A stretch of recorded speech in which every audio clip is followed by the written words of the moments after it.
The following program is a collection of stooges talking about happenings in the sports world. It is meant to be comedic informative.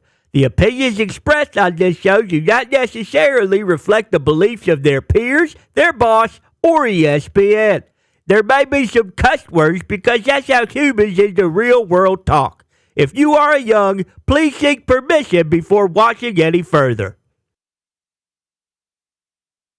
Hey. What? Let's go. This show stinks, and the fact that you listen, we are very, very thankful for. McAfee on the line with a gorgeous assist. The all-time leading tackler for the Green Bay Packers. You pink. Stunner! Damn it! Be a friend, tell a friend something nice could change their life.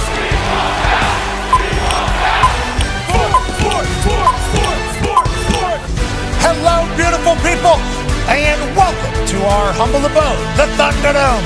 On this NFL Week 10 kickoff Thursday, November 7, 2024, this program starts now.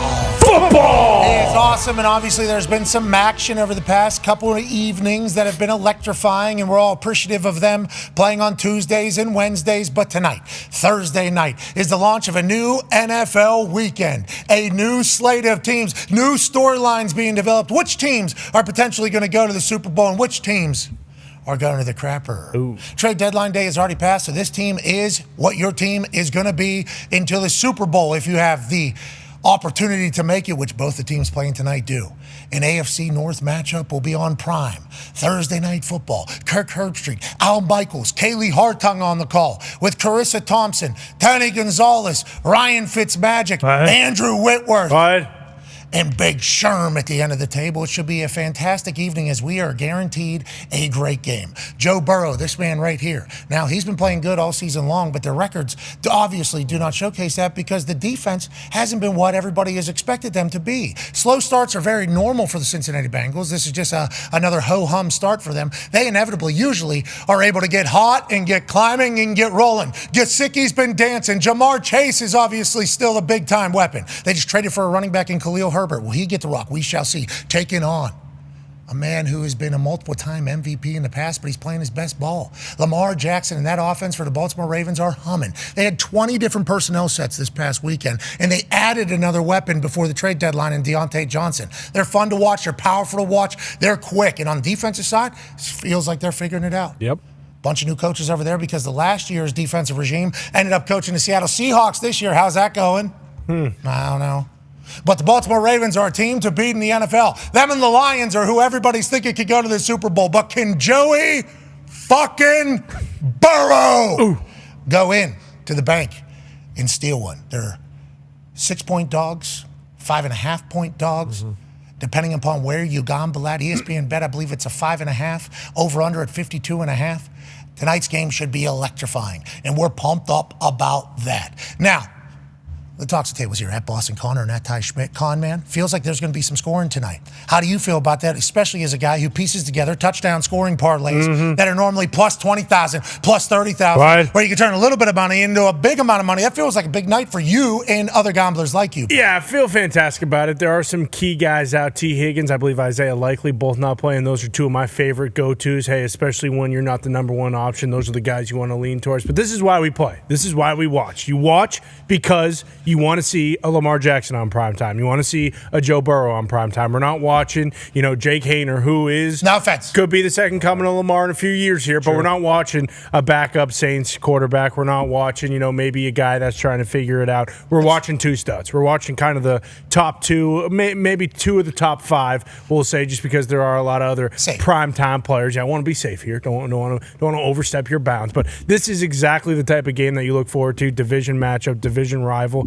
We've gone through some of the stats too. It's shaping out to be a great one, especially when you just think about the competitiveness of the game. I do worry about what you said there, the Ravens defense kind of figuring it out here, and the Bengals being a little shorthanded, but I can't wait for this one. This is exactly the type of game we were looking for, and what Prime paid for. Okay, let's not sell them short. They paid a pretty penny. Billion, I think. Yeah, for some of these primetime football games, and this is one of those ones that you sign up for. Yeah, I think everybody's going to be tuning in. And once again, Thursday Night Football, standard operating procedure here since it's gone to Prime.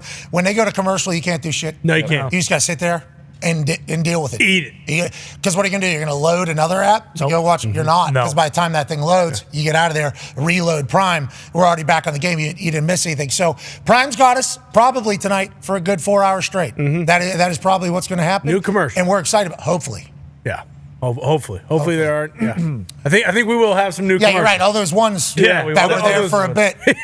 In some states, I think a lot stronger than maybe in other states. Happy we don't have to hear about the worst things people have done in their entire life. Thank God. Over and over. At least not a commercial. Some people love. You're right. On the internet, you can still find that particular information. That's one half of the hammer. Dahn. Cowboys AP tone. A man who's coached 36 years in football, 18 in college, 18 in the NFL ranks. Once a great contributor to the Baltimore Ravens program. Ladies and gentlemen, Chuck Pagano. Yeah. Look at you, Chuck. Wow. Look at that photo of you. The tan's looking nice. The smile is big. You're on the defensive side of that Baltimore Ravens defense that was obviously a terror to everybody in the entire NFL, not just the AFC North. Big one tonight. This is a good game. Bengals-Ravens is one that you get excited for. Now, Bengals' record is what it is because of what they do at the beginning of seasons, and they're going to have to figure that out going forward. But this is going to be a great game. Do you see it the same exact way or no? Absolutely. Just go back to Week 5, 41-38 overtime win for the Ravens. Two of the best quarterbacks. Man, you might as well just said it because when you look at QBR, Lamar's 1, Joe B's 2. T. Higgins is huge, though. This team is 1-3 without him, and 3-1 with him. If you guys didn't know that, I did not. So this should be a banger. I mean, you got Jamar Chase on one side and this Zay Flowers. This guy is. How about Deontay Johnson? You think they're going to get him worked in a little bit more? Obviously, more time, more opportunity, more learning of the playbook, more of them learning about him. You think he is a viable option tonight? I think all the great organizations, they don't just go get these guys to sit on the bench. Like KC goes and gets a D-Hop and figures it out, and he's got 2 touchdowns and 8 receptions already, and he's been there for a cup of coffee. Yeah. I mean, this is a great organization. This is a great coaching staff. You got a weapon like him. Forget all the other crap. They've got the culture. They've got the locker room. They've got the staff to get this dude right.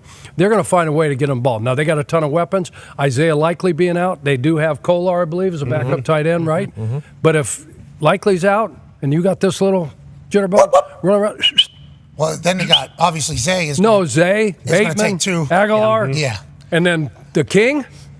Jesus We got a Christ. graphic about King Henry and what he's doing this season. It's absurd. The number 1 and first is just down the side of the column for all these rushing stuff. Nice. Rushes, rushing yards, rush touchdowns, longest rush first downs, scrimmage yards, scrimmage touchdowns. It's like, you remember at the beginning of the season, Coach Harbaugh, and I think he was learning, and everybody was learning, he was like, we're not going to live and die by giving the ball to Derrick Henry 25, 30 times a game, okay? And then as the season rolls on, it's like, maybe we try to figure out how to get this guy.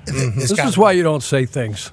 Well, Coach Harbaugh obviously is a weapon. He is. I think that's how he was projecting. Because running backs, Derrick Henry, the amount of shots he's taking because of how big he is. Like everybody talks about how powerful he is and how hard he is to tackle. It's like, well, there's a reason he's hard because he's having those collisions too. So it's like, how long can the body hold up? How long can the joints hold up with how big he is? I think there was probably a lot of those questions potentially over in Baltimore and across the entire NFL. And I think King Henry said, "Excuse me. Have you ever heard of my diet, my workout plan? Yeah. This body is A-OK. Feed me." Yeah. And they have been, and it's helped out everything. It's helped out Lamar, a couple back-to-back perfect passer rating games. It's helped out the wide receivers. It's helped out the offensive line. It's helped out Patrick Ricard, the fullback, who's 280 pounds. Bringing in King Henry this offseason was the move across the entire NFL. Yeah. But not for everybody. He would only work at certain places. Well, you think Derrick Henry's going to rush like that for our team? Our team is vastly different than that Baltimore Ravens. Stinking. I don't know if you watching the same team I've been watching here at Dallas Cowboys. Anyways, that was a big conversation. But as soon as he goes to Baltimore, I, as a person who got a chance to watch this dude in person and see, the spectacle. Holy shit, this is a defensive end here playing running back, whenever you see it. So I am always going to have a belief in King Henry. I am always going to believe. So when he signs to Baltimore, my literal immediate thought is like, that shouldn't be allowed. That feels like too good of a match. That feels like too perfect of a situation for a football player matching a football culture. And it certainly turned out that way. And I think they love him over there. Yeah. And I think tonight, we're going to get some of this. Oh, yeah. We're going to get some of this. We're going to get some of this. We're going to get some of this. We're going to get some of this.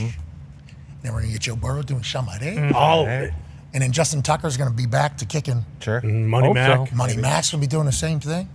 It's a perfect night for football. Come Now, on. Before we gamble and make any decisions, Tone, are there any trends we need to look at whenever it comes to the sportsbook world for this particular game? Let's start since we were talking about the total and the over 52.5 here. On the season, and this is my Noche's night notebook. Okay, it's a good notebook. Just got to pull it out, make sure It's we're not the correct here. Noche. It's not. It is UFC Noche. Yeah. Noche means Noche night. means Yeah, night. you're not Yeah. supposed to translate it as the title. You know, you got ahead of yourself. Listen, if you guys had one, you'd call it what you want, but I'm going to call it my Noche's night notebook. Why don't you write down in there why 5 is afraid of 6? 7, 8, 9, brother. Hey, man. All right, go ahead. Baltimore is 8-1 to the over this season. They have been a great over team this season since he's 6-3 to the over. So both teams have been a good over team this year. The last 5 times these teams have played, 5 straight overs for these two teams. So, Okay. love that. 52.5 is the over-under currently at ESPN. yeah. So, and then when we're looking at the sides, Lamar is 5-14-1 against the spread as a favorite of 6 or more points the last 4 years. So this one's hovering at 5.5, 6 at most sports books. ESPN's only with a 5.5 right now. Burrow is 16-3 ATS as a dog of 3 or more points. So those ones kind of lean toward the Bengals there. This season, since he is 4-0 ATS as the away team, they've been really good on the road, not so much at home. This one though, Baltimore is covered and won in 5 straight against the Bengals. And Lamar is 5-1 straight up and 4-2 ATS versus Joe Burrow. Okay.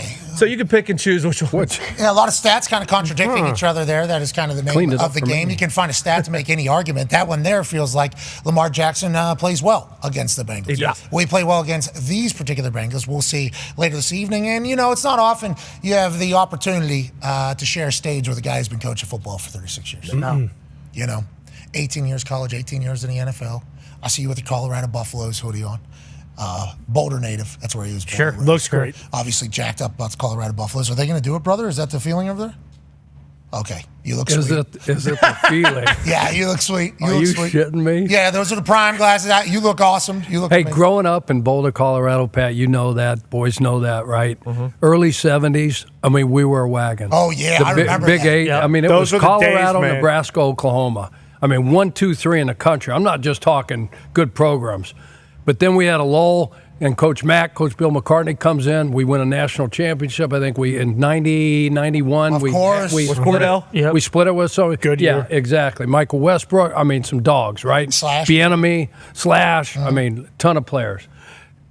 And then nothing for a long, long time. Poop. And then what? And now, like, to much chagrin, everybody was like, okay, maybe not, go 4 and whatever, in Prime's first year. yeah.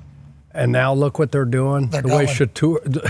Shador can sling it. Yes, he can. He can sling it. And they got weapons all over the place. Watching Travis Hunter on game day with you guys the other day, and like he's for real, right? He was cool. I thought he was really cool. Handled himself with incredible class. And So I guess he don't go out, he don't drink, he don't smoke. All he does Streams is every once in a ball, while, just entertaining. ball, study. Yeah. Does but playing both ways and doing what he's doing on the football field, that's incredible. And the biggest thing is like that offense is going to go, but the defense ranked 130th last year, total defense. Bringing a new DC.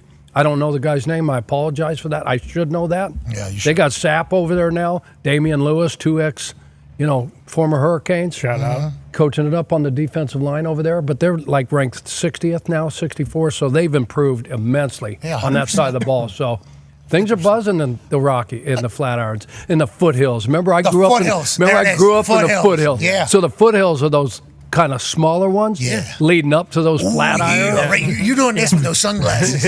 Yeah, you look like Macho Man. Yeah, whenever you're talking about the Buffalo. Yeah. What is, Well, what is Hulkster. Macho? That's Ultimate Hulkster there. territory. Yeah. But yeah, I'm incredibly impressed by what's going on over there. And we got a chance to be in Boulder. Beautiful place. So nice. That was not what we were bragging about, having a guy who's coached football for 36 years, 18 in college, obviously keeping up with the college game. Yeah. Loves Genty, this guy. Oh, yeah. Because now he lives in Boise. Isn't it crazy? From Boulder, Colorado. Yeah. Lives in Boise because he coached there. Genty. Boise. I mean, it's amazing the amount of ties, but that's what happens when you're around football for 36 years, 18 in college, 18 in the NFL. Ladies and gentlemen, it's only right that we make him answer some burning questions. Ladies and gentlemen, it's time for Coach Pagano's hot seat. Yeah, go. All right, we're going to fire some questions at you that you will have a different perspective on than any of us, so we're very grateful for you. Let's start down in the Bayou, the New Orleans Saints. Obviously, they fired Dennis Allen after losing to the Panthers. Can't lose to the Panthers. Get your ass out of here if you're going to lose to the Carolina Panthers. Have you heard what they've been saying about the Carolina Panthers? Carolina Panthers might not even make it in the 12-team playoff. Colorado Buffaloes might. Colorado Buffaloes might, but if Carolina was playing in college, they might not even make it into the damn playoff. That's how bad the Carolina Panthers are. Then the Saints say, you know what? We're going to go in there. We're going to lose to them. Head coach gets fired. Schefter says maybe some more moves are going to be made down there. Maybe it's going to look completely different. They bring in interim coach Riz. This guy is a dog, friend of the program, special teams coordinator. And Derek Carr actually spoke about what practice is like with Riz as opposed to Coach Allen. That's the most plays we've run in a practice in my career, like in a long time. And so we got a lot of good reps. At different speeds, of course, but a lot of good reps, a lot of different looks, and hopefully that translates to you get more time on task on something, we get better at it, and DOT. so Lord knows we need to be better at what we're doing right now. Lord knows. So, Yes, he does. Riz made laid out some of the things that I'll let him talk about some of the things that he thinks we need to do better, but he also gave us a plan, and we executed that plan today. Okay, so Coach Allen gets fired, second one of the season. Then Coach Riz comes in and actually does some change. You, Coach Pagano, how do you feel about the situation down in New Orleans, and what's your big takeaway? Well, I mean, the proof will be in the pudding. We'll see, right? They got to get back on the field. It's unfortunate because I think we all respect Dennis Allen and think he's a really good football coach, a good defensive coordinator. This was his second shot. Start out, 2-0 in the season, 7 straight. Obviously, the dagger, the knife, the final deal, straw was losing, like you said, to the Panthers. But in comes Rizzy. We saw this last year, right? Chris Tabor in Carolina, Bisaccia a couple years ago in Las Vegas. Mark Davis might still be thinking, hey, I might have should have stuck. Maybe with Richie Bisaccia, another good Pagano. I think we got Rizzy. I mean, you love to hear that from Derek Carr, but, the final straw is going to be, it's got to be, okay, regardless whether you bring in, would they start an activation period too? Yeah, they started warm-ups. Actually, here's Coach Rizzy talking about a period that they've kind of instituted since he started. But, you shouldn't just go out there and just start lifting weights or just go pick up a basketball and just start playing basketball. That's how you tear your Achilles, or that's how you get hurt, right? Jesus. So the activation is more of a sports science thing. We take those guys through an activation period so that when practice starts, they're actually already, sweating, and they're already, have already gone through and warm. Yeah. It's a activation is a fancy name for a warm-up. Oh, okay. That's what it sounded like. Yeah. Now it's activation, so. But they go through an activation period, and let the sports science guys and the strength staff kind of decide what's the best way to get those guys activated. But, it used to be something that was kind of voluntary, and then we did our stretch period. We made it a mandatory thing here just to try to change it up a little bit. First, love Coach Rizzy being very transparent and explaining the entirety of it. He said it was voluntary, and then he get into a stretch period. Didn't you? Did you do the activation period? I don't recall. I don't think. Yeah, we thought about, it wasn't voluntary. Some people volunteered out of it. Who's that? I think you did, we'd run down, do a couple, toe touches or whatever, and then run back down and then do these side. And you're like, okay, activate D's. I'm going to kick. I'm going to kick with Vinny. Okay, I'm good and loose. I'm sweating.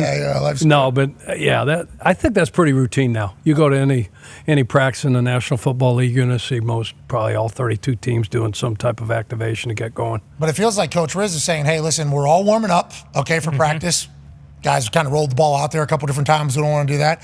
And then also at practice, we're rolling here. Derek Carr was almost like, I don't want to say shocked while he was saying it, but he was trying to think back to the last time my career, this might be long time. And Lord knows, TOT, time on task, we need that whole thing. Lord knows. Hopefully it works down there. So it seems like a lot of things probably were slipping through the cracks. There probably wasn't a lot of details. Maybe when you go on those losing, like when you're winning, all that stuff's happening. But you're like, okay, sweep it under the rug. We're good. We don't want to disrupt. But then when you lose 7 straight, you don't want to fix what's not broke. We're winning. Who cares? Then as soon as you lose, it's like, you remember, punter just said, I'm not doing activation period. Just left. he was tired. I don't even know. We were winning, so I was good with it. Yeah, amen. I was bombing the ball. Hey, have a good day. Yeah, listen, you understand if you decide not to do something, though, you're going to have to. It's some onside. You have to be good. Yeah, you're going to have to be good. If you suck now, there's a lot of things. Your case is kind of building. Loud on Twitter. Sure. Talks a lot. Skips out on activation period. We need to potentially can't have any shanks if you're old Pat McAfee. And I understood that. Let's get back to the hot seat. Connor has a question for you, Chuck. Yeah, check another place you've been, Chicago. It's getting pretty loud around old coach Matt Eberflus. What do you think about the situation up there? And should we read more into what DJ Moore and some of the players are talking about when it comes to schemes and the offense and everything? Or should we kind of have our sights just on Eberflus in that situation? Yeah.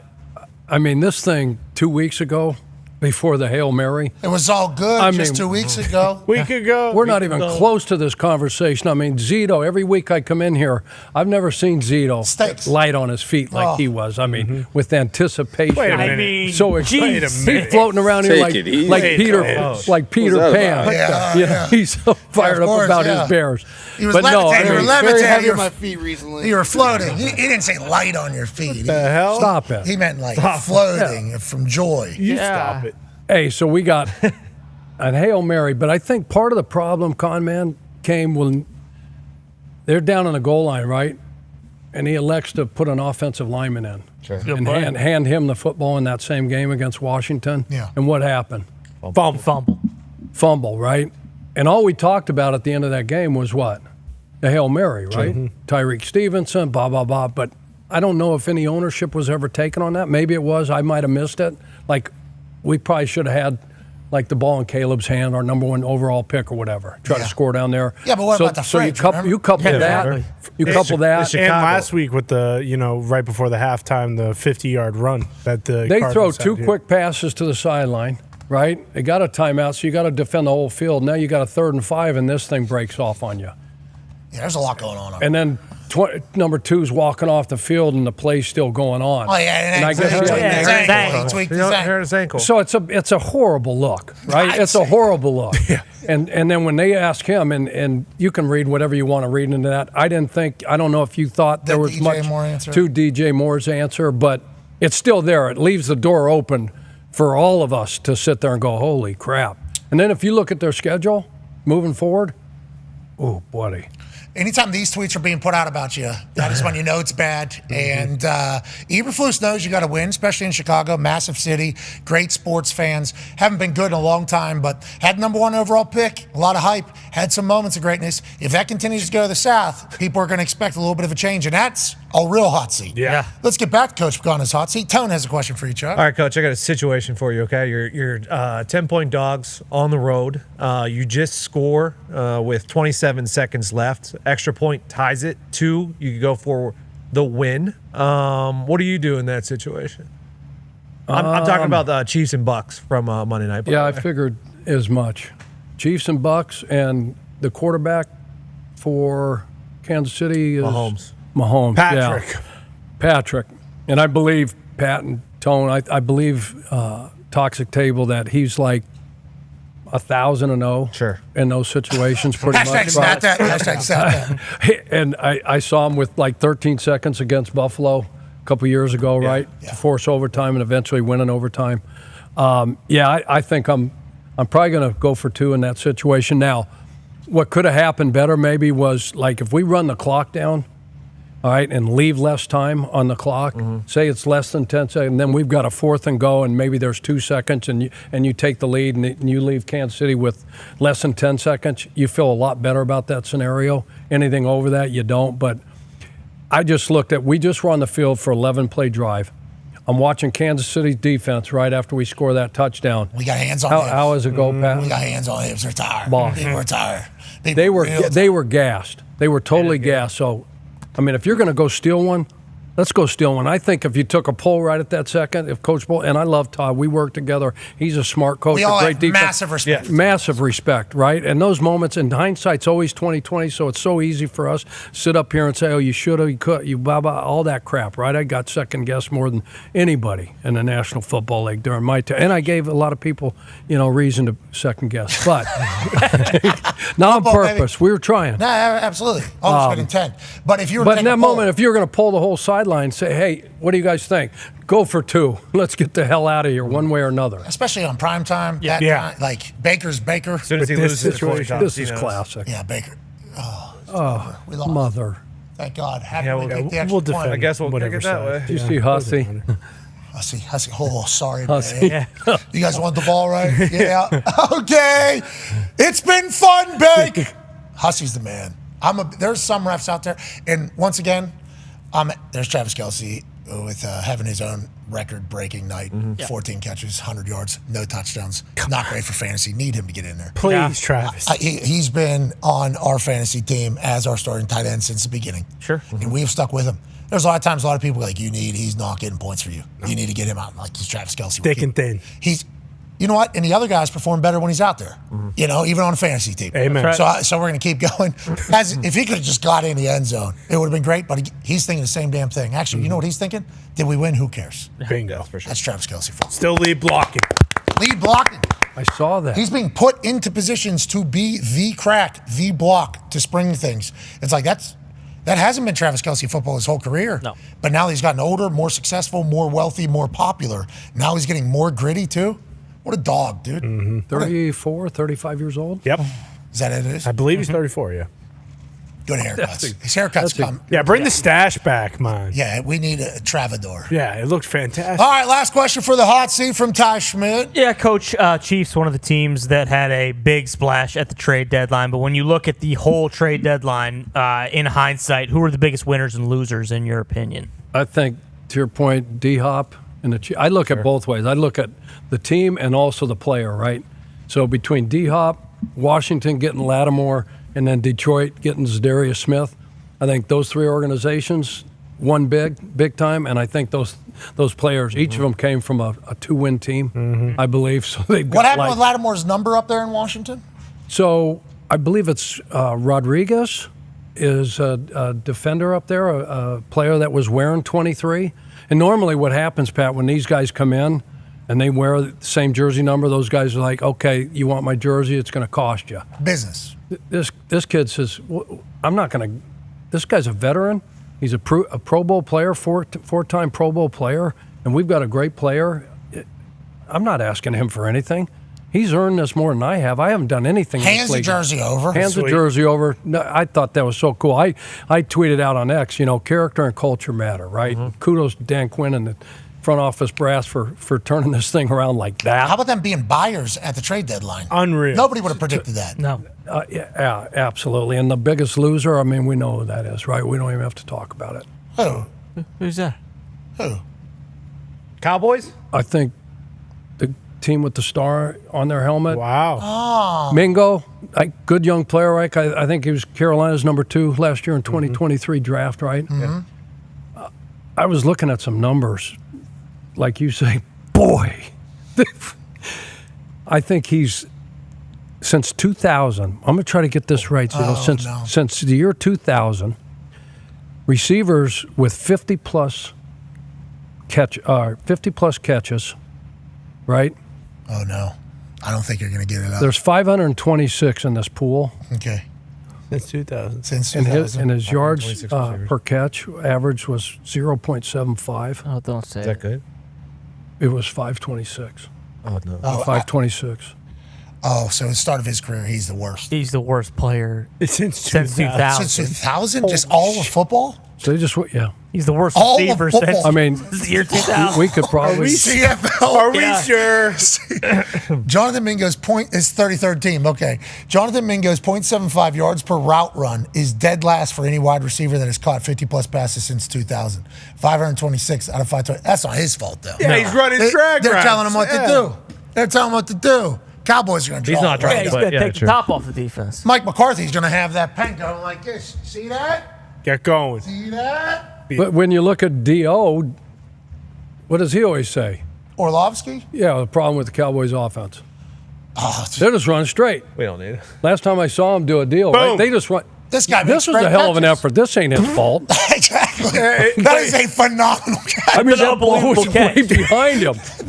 Hey, in Canada, that's a completion, isn't it? Hey, I think Canada. Or the other way. Punter had a walk-off this weekend in Canada. I was sick. Pretty sick. Yeah. It was like a Saw that, yeah. 35-yard punt. Just if you can't do that, honestly, you should not be in pads ever again. And he wins the game. I was like, should I go play up in Canada? CFL, baby. Go get a walk-off punt? Hey, those are good coaches, good people over there, right? I think that was just a move that, like, hey, we're going to do something, right? Jerry finally said, hey, we're going to do something. We got some but things. if Dano's got saying some things they're just running straight, they got the guy that runs the shortest routes of all time. Yeah, so they need that's a what they need. little variety. Yeah. But can you imagine the hitch? True. Yeah, that. Those now passes. Well, that's what I'm saying. Like, being able to cut on a dime every step you take on a field. See ya. Huh? 2-yard gain. 0.75 yards. What is that? 3/4 of 3 feet. 2.5 feet. Is that what that is? 2.6. So. Yeah, give or take. What does that look like? I think it's 2.5. You can't even see it. It's so damn size quick. 12. I wear size 12, so that's actually 2 feet. So you're taking about 2 steps Okay, and then so- taking a half is step back. Right there. Yep. That was Okay, it. so we're coaching. That's the route. We're coaching the DBs, like who's lining up against this guy.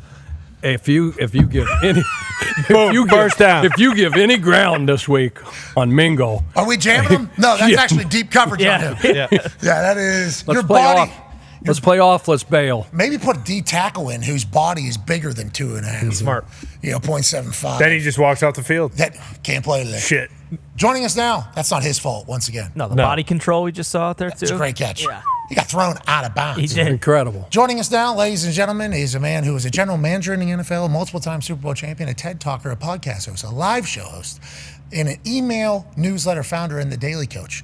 Ladies and gentlemen, Michael Lombardi. Yeah, Lombo. Lombo, How we doing? Great. We're talking about free agency deals, and Chuck Pagano said, feels like everybody was a winner except for one team, the Dallas Cowboys. Why is everybody viewing it that way? Do you think the 2 years left on the rookie contract plays a part of this, or why do you think that deal goes down? I think what Dallas likes to do, and they did it with Trey Lance, is they typically grade players in college. And if the college grade is something that they really like, and in this case, I think they really liked Mingo coming out, like they love Trey Lance coming out. They had a very high grade on Trey Lance coming out. They traded for Trey Lance. They've ignored whatever happened in pro football. They're saying that our scouting process, what we believed of him as a player coming out in the draft, is worth a 4th-round pick because we've really seen no evidence that we're wrong based on what we graded him in college. And look, there's a lot of circumstances in Carolina. I mean, my first reaction to the trade was the last team I would look for a receiver might be the Carolina Panthers because they only have 3 on the roster right now, and they traded 2 of them away. So this is really about the Cowboys' college scouting evaluation more than it is what Mingo's done in pro football. Okay, well, good luck to all the teams that made big trades. How many conversations are happening that we will never know about? There was obviously a lot more chatter, right? A ton. Yeah, I think a lot of this is because, look, you've got the compensatory element that's out there. You know, you've got a guy who's in the last year. If you start trading away players, you start sending a message to your team. And look, we know there's 11 teams in the NFL that have 3 or less wins in it. And so there's not a lot of, the bottom third of this league is not very good. And what happens if you start trading away guys for next year, you end up sending a message through your building that you're really not trying to compete. It becomes very difficult. And I think ultimately it's a challenge because you want to make sure you're getting true value for the player. And as I've said before on the show, like we're not sure where the draft's going to be now with NIL, right? We know that it's going to be a little diluted. It'll be more of a senior draft. Are those picks worth as much as they once were? I think Detroit trading for Zadarius Smith was critical. They needed to do that. I think Pittsburgh trading for those 2 players, both of them, are older. They're going to have to rely on Williams. Can he stay healthy? But I think what happened to Pittsburgh was they lost to Dallas. Right, and the only reason they lost to Dallas was Nate Herbert got hurt on that drive. And Dallas was able to move the ball because only T.J. Watt. So now they trade for Preston Smith, and they got what we would call 3 for 2. They now have 3 players to play 2 positions. And that really is going to help T.J. Watt get a little bit more rest and keep him stronger later in the game. And I think those are the kind of reasons. Look, you're not finding the perfect solution now. You're finding a piece to the puzzle. So Preston was a 7th rounder. To your point about the draft and how I think some teams, and source are telling us from teams that there are multiple people that are viewing the draft the same way you are. With the NIL, those 5, 6, 7 picks might not be as good as what they once were because the front or the middle aren't as loaded with the talent that decides to stick around for $750,000 to play another college year or $1 million bucks to play another college year and develop and do your thing and live like a king with zero. Think about these college kids. Oh my God. They have no other. Having so much fun. And they're rich. Not all of them, but some of them. But that is affecting, I think, like a 7th rounder for Preston. Yeah. I think you do that. Mike Williams, they wanted a wide receiver. Ben wanted a receiver. What was that? What did they trade for? A fifth for, I think they feel that way. I think that's how a lot of teams are starting to feel. Now, speaking of teams that are feeling and trade deadline, Cincinnati Bengals bring in a running back. Obviously, they lose Joe Mixon this past offseason. They have a massive game this evening against the Baltimore Ravens. How excited are you for this one, Lombo? Feels like we got a good game, a guaranteed good game in store for us on Thursday night. Well, and I'm worried about Cincinnati T. Higgins not playing. I mean, if you go back and watch the first game, and Joe Burrow attempted 37 passes in that game. 26 of the targets were between T. Higgins and Jamar Chase. And you take those targets away, I think Higgins led the team on that day in targets thrown towards them. And now if they don't have him, look, we know the Bengals can't run the football. Chad Brown's a good nickel runner, but he has a really hard time they have a hard time of controlling the line of scrimmage, running the ball. You can't run the ball on Baltimore. I mean, Zach Taylor tried to run the ball when they had a chance to win the game. He had 3 runs, they got a yard, and then they missed the field goal. So this is going to be a Joe Burrow's got to carry the team type of game, and it's a challenge to do that against Baltimore. When you look at every single number in Lamar Jackson's MVP season from last year compared to where he is this year, he's enhanced himself. And Derrick Henry averages 6 yards a run. He's got over 1,000 yards rushing already. And we know with P.J. Hill not being able to play tonight, he's doubtful to play. This Cincinnati interior defense, they were trying to make a trade. They couldn't pull one off. They couldn't make a deal. They got the running back for a 7th, but they were looking for a corner and they were looking for a defensive tackle, and they ended up empty. This will be a challenge, but these games between the North typically tend to be tight, and I expect a tight one today. But the way Baltimore averages 7.1 yards per play. Yeah. The next closest team is 6.5. I mean, they're dominating. They had 20 personnel groups this past weekend on offense. 20 is what AQ said. He counted them up. And obviously, a defense, that's very difficult to be able to figure out what the hell's going on. And they also had Nelson Aguilar, I think, was lined up at tight end on one of those personnel, and he actually blocked in the entirety. So not only does Monken have all the talent at every position that you could want and depth now, which is obviously a huge part of it, they're also taking advantage of it. It feels like every player on their offense is smart. Feels like they got a lot of very, very smart guys on that offense, so they're able to do whatever. But when you have Lamar as a quarterback, you freeze the defense to begin with. Then you got Derrick Henry, so you got to fill the box. Can't be light in the box. And then now with all the weapons they have outside, they're seemingly unstoppable. Deontay? Especially with how good their offensive line is. And then obviously they add Deontay Johnson. It's like, this Ravens team is a spectacle. We actually brought up a couple times, the Ravens need to make it to the Super Bowl sometime so that the whole world can watch Lamar Jackson and this Ravens team play. Because, there's people that only see the Super Bowl that don't know our sport. And it's like, could you imagine when Lamar Jackson steps on the field and then Derrick Henry's on that team? What the rest of the world, I didn't know what the fuck's going on in this sport. I didn't know they had. What is this entire thing? And we're lucky for that tonight. We'll obviously ask you about your picks later. If you're going to talk about this particular game, we're excited for that. Let's move along to some other NFL stories happening. Chuck Pagano has a question for you, Lombo. Hey, so Lombo, we both spent time. You spent more time than I did with the Raiders. They fire Luke Getsy after this last loss. They've named, along with some other offensive assistants, Joe Philbin, he's going to be the interim offensive line coach, was there as senior offensive assistant. They got Marvin Lewis, who is assistant head coach. They've got Coughlin, who he consults in. So a lot of those guys, now they've elevated or named Scotty Turner as the interim OC and hired former head coach of the Oakland Raiders, Norv Turner, who we know and love very well. How do you see this? You know the inner workings. You know Mark Davis, the owner, very, very, very well. How do you see this thing turning out, and which direction you think they're going to go from here? Win-loss wise? I just think to me, Chuck, Mark has been very irrational. He's made very quick decisions, and he's fallen in love. He's listened to a lot of the wrong people. I think, to me, I'm not sure he has enough confidence in listening to the right people. And they talk about the Raider way all the time. I don't think they really operate under the Raider way. They light that torch for Al every week, but does anybody really understand what Al was all about? I think that's a hard conversation to have, and they have no stability or no continuity. I love Norv and Scott. That they're walking into a tough job here because this offensive line has struggled all season. Joe Philbin's going to have a tough time. They can't run the ball, and then of course they have a really difficult time in terms of being able to get control of the game. They've gotten worse since the year's begun defensively. They haven't been anywhere where they were last year. So. I think Antonio Pierce is grasping for straws here at this point because how has he made the team better from a year ago when he took over as the interim coach? I think that's the real challenge. And this offseason, now he's talking about maybe starting Desmond Ridder at quarterback. I think they have more of an offensive problem than just a quarterback problem. They have an identity problem, right? They could run the ball last year. They can't this year. Man, they were smoking cigars not too long ago. Having so much fun. Yeah, well, everybody was happy, Pat.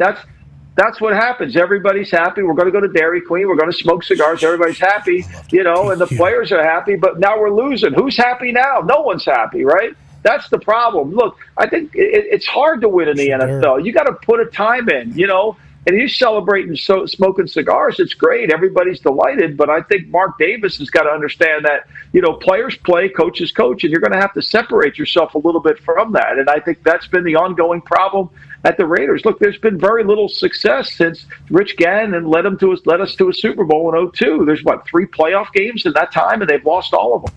Rich Gannon had that. Oh, yeah. He had a great pump fake, too. Oh, yeah. Unbelievable. Unbelievable pump fake, Rich Gannon. What a dog. One of the GOATs. Rich Gannon was. Great player. He was always great on prime time, too.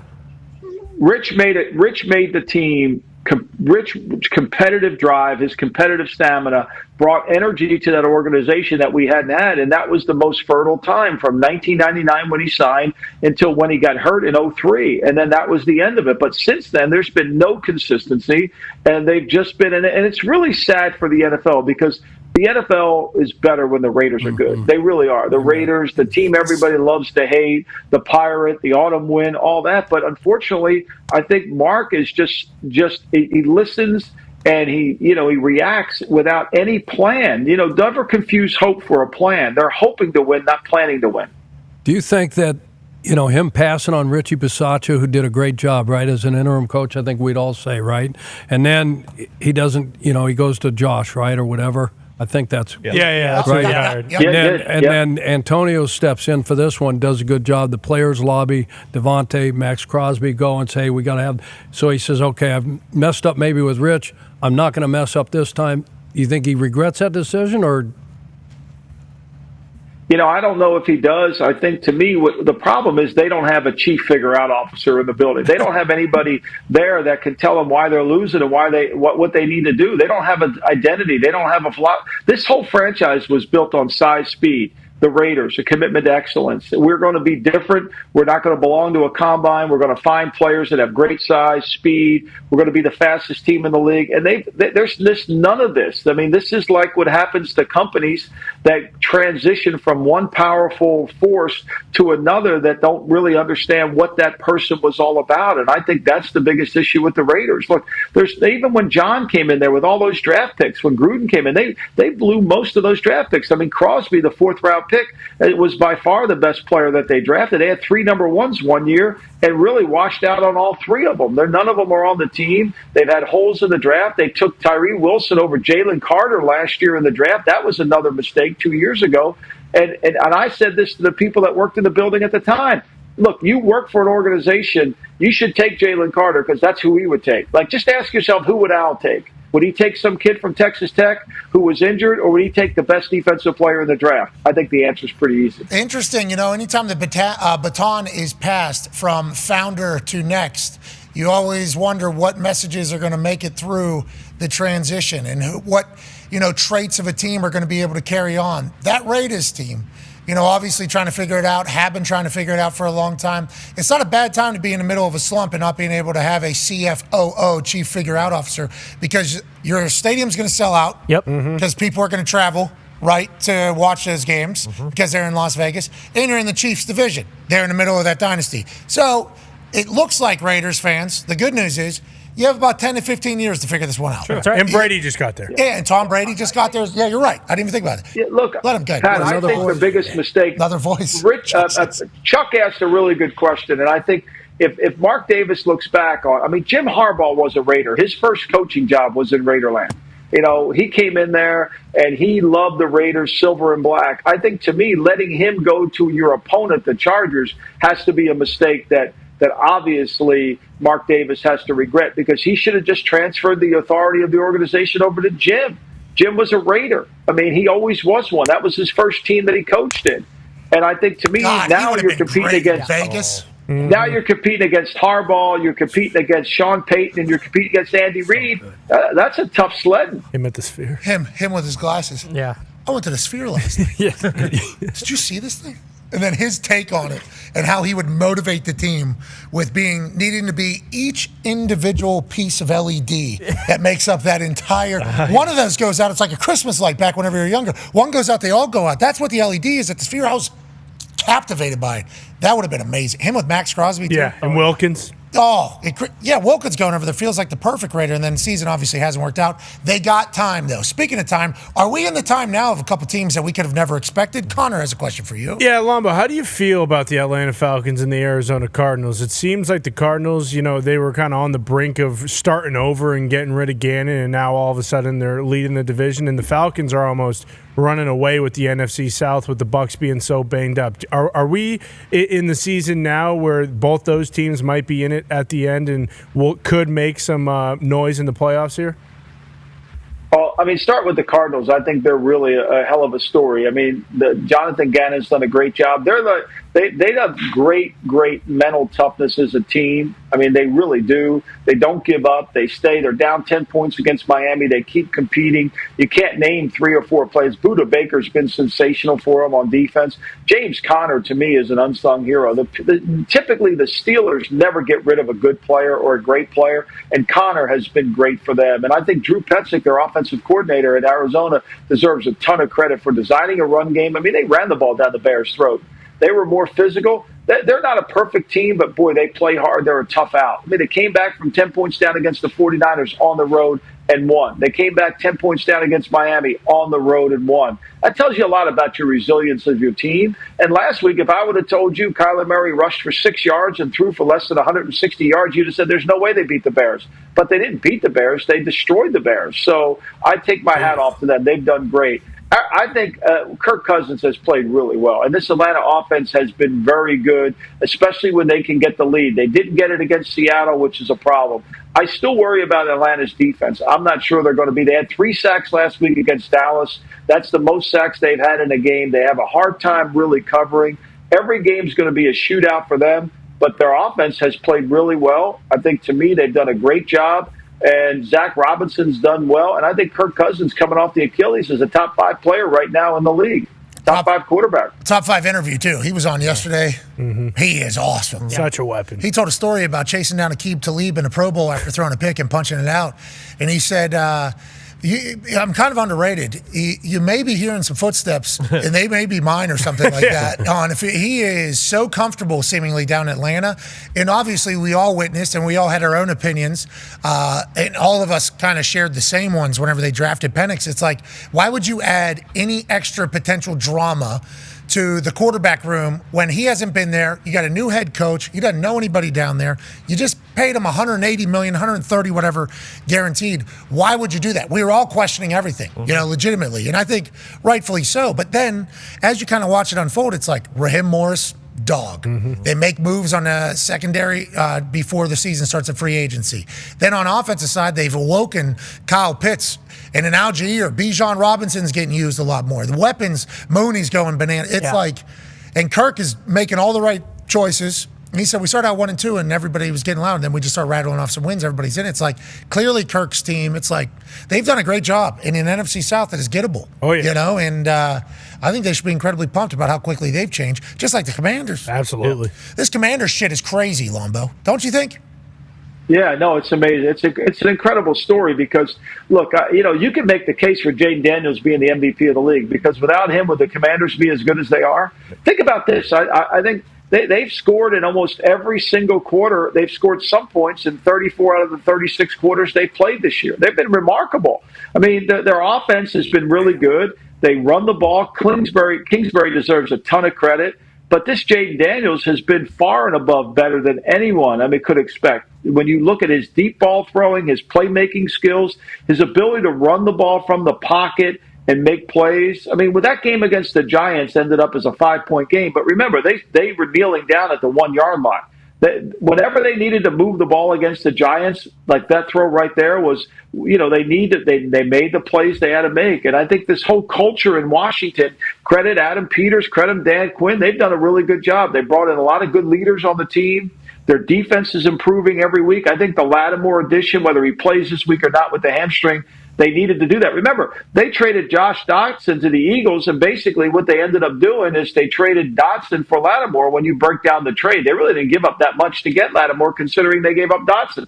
Yeah, and the offense is doing A-OK, with or without Dotson, and Marshawn Lattimore should make them better on the defensive side. You talk about Dan Quinn, and you talk about obviously having new ownership, and Peters, who I know have deep history with the Patriots. We had a chance to talk to him night of the draft because Bill was joining us and connected us. He seemed like a great dude to chit-chat with.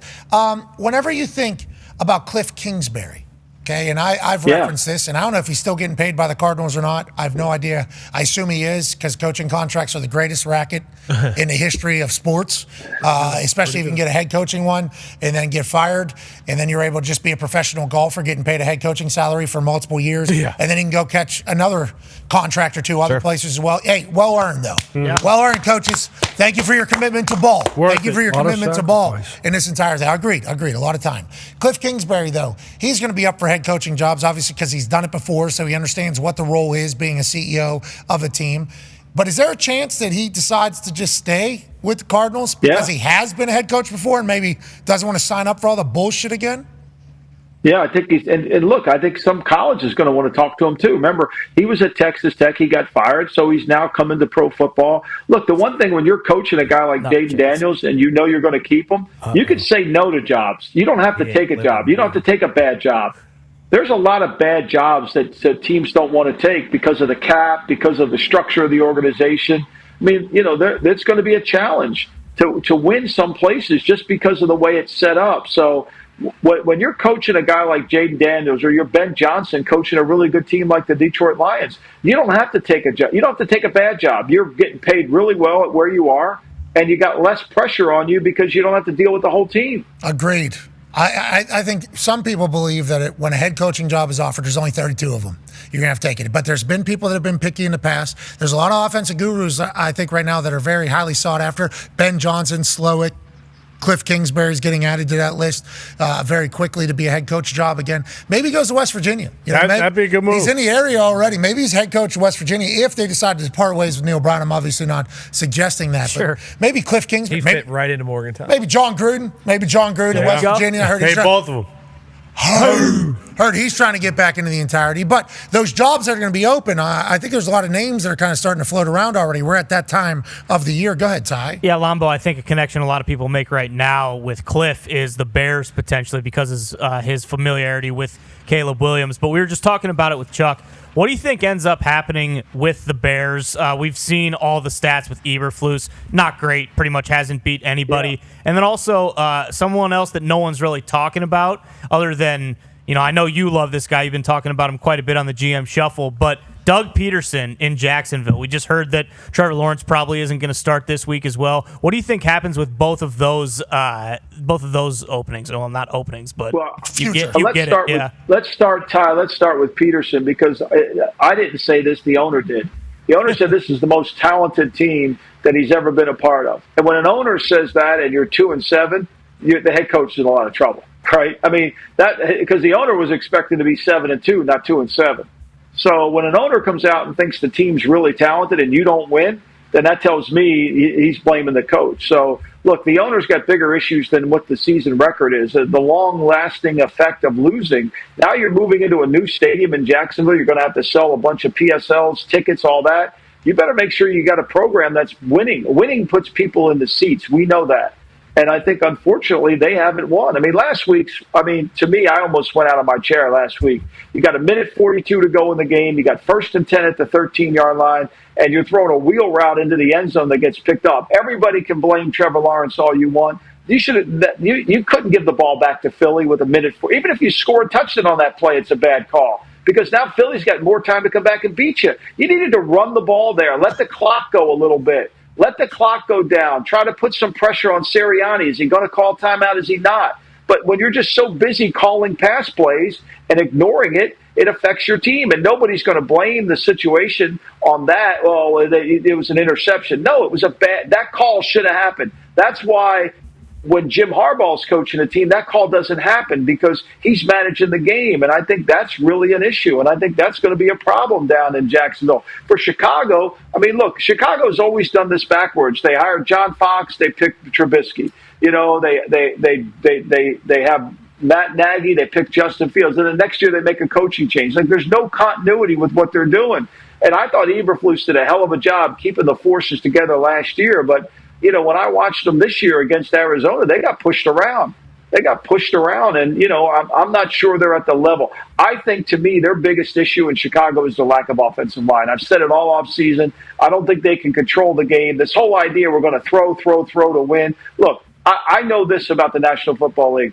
Running the football produces field goals. But you got to run the ball to control the pace of the game. You got to run the ball to take the pressure off a young quarterback. You got to run the ball. I'm not saying run it, establish the run. I'm saying be able to control the game. In Chicago, when Swift plays well against bad defenses, they're good. But when he doesn't, it's a problem. I think, to me, this is a huge game. This game against New England this week for Matt Eberflus is really going to define it. If he can get through this one, he's got a chance to stay. If he doesn't beat New England or look good in this game and the team looks like last week, when you watched New Orleans play against Carolina, guys, you could see that New Orleans wasn't listening. You could see it. They really had no choice. I like Dennis Allen, but they had no choice. That team wasn't playing to the level it had to. You could see it on the tape. Not that Carolina plays at any level either, but you had to make that choice. I think Chicago's the same way. Okay, we got like 30 seconds here. Quick picks. What do you like this weekend?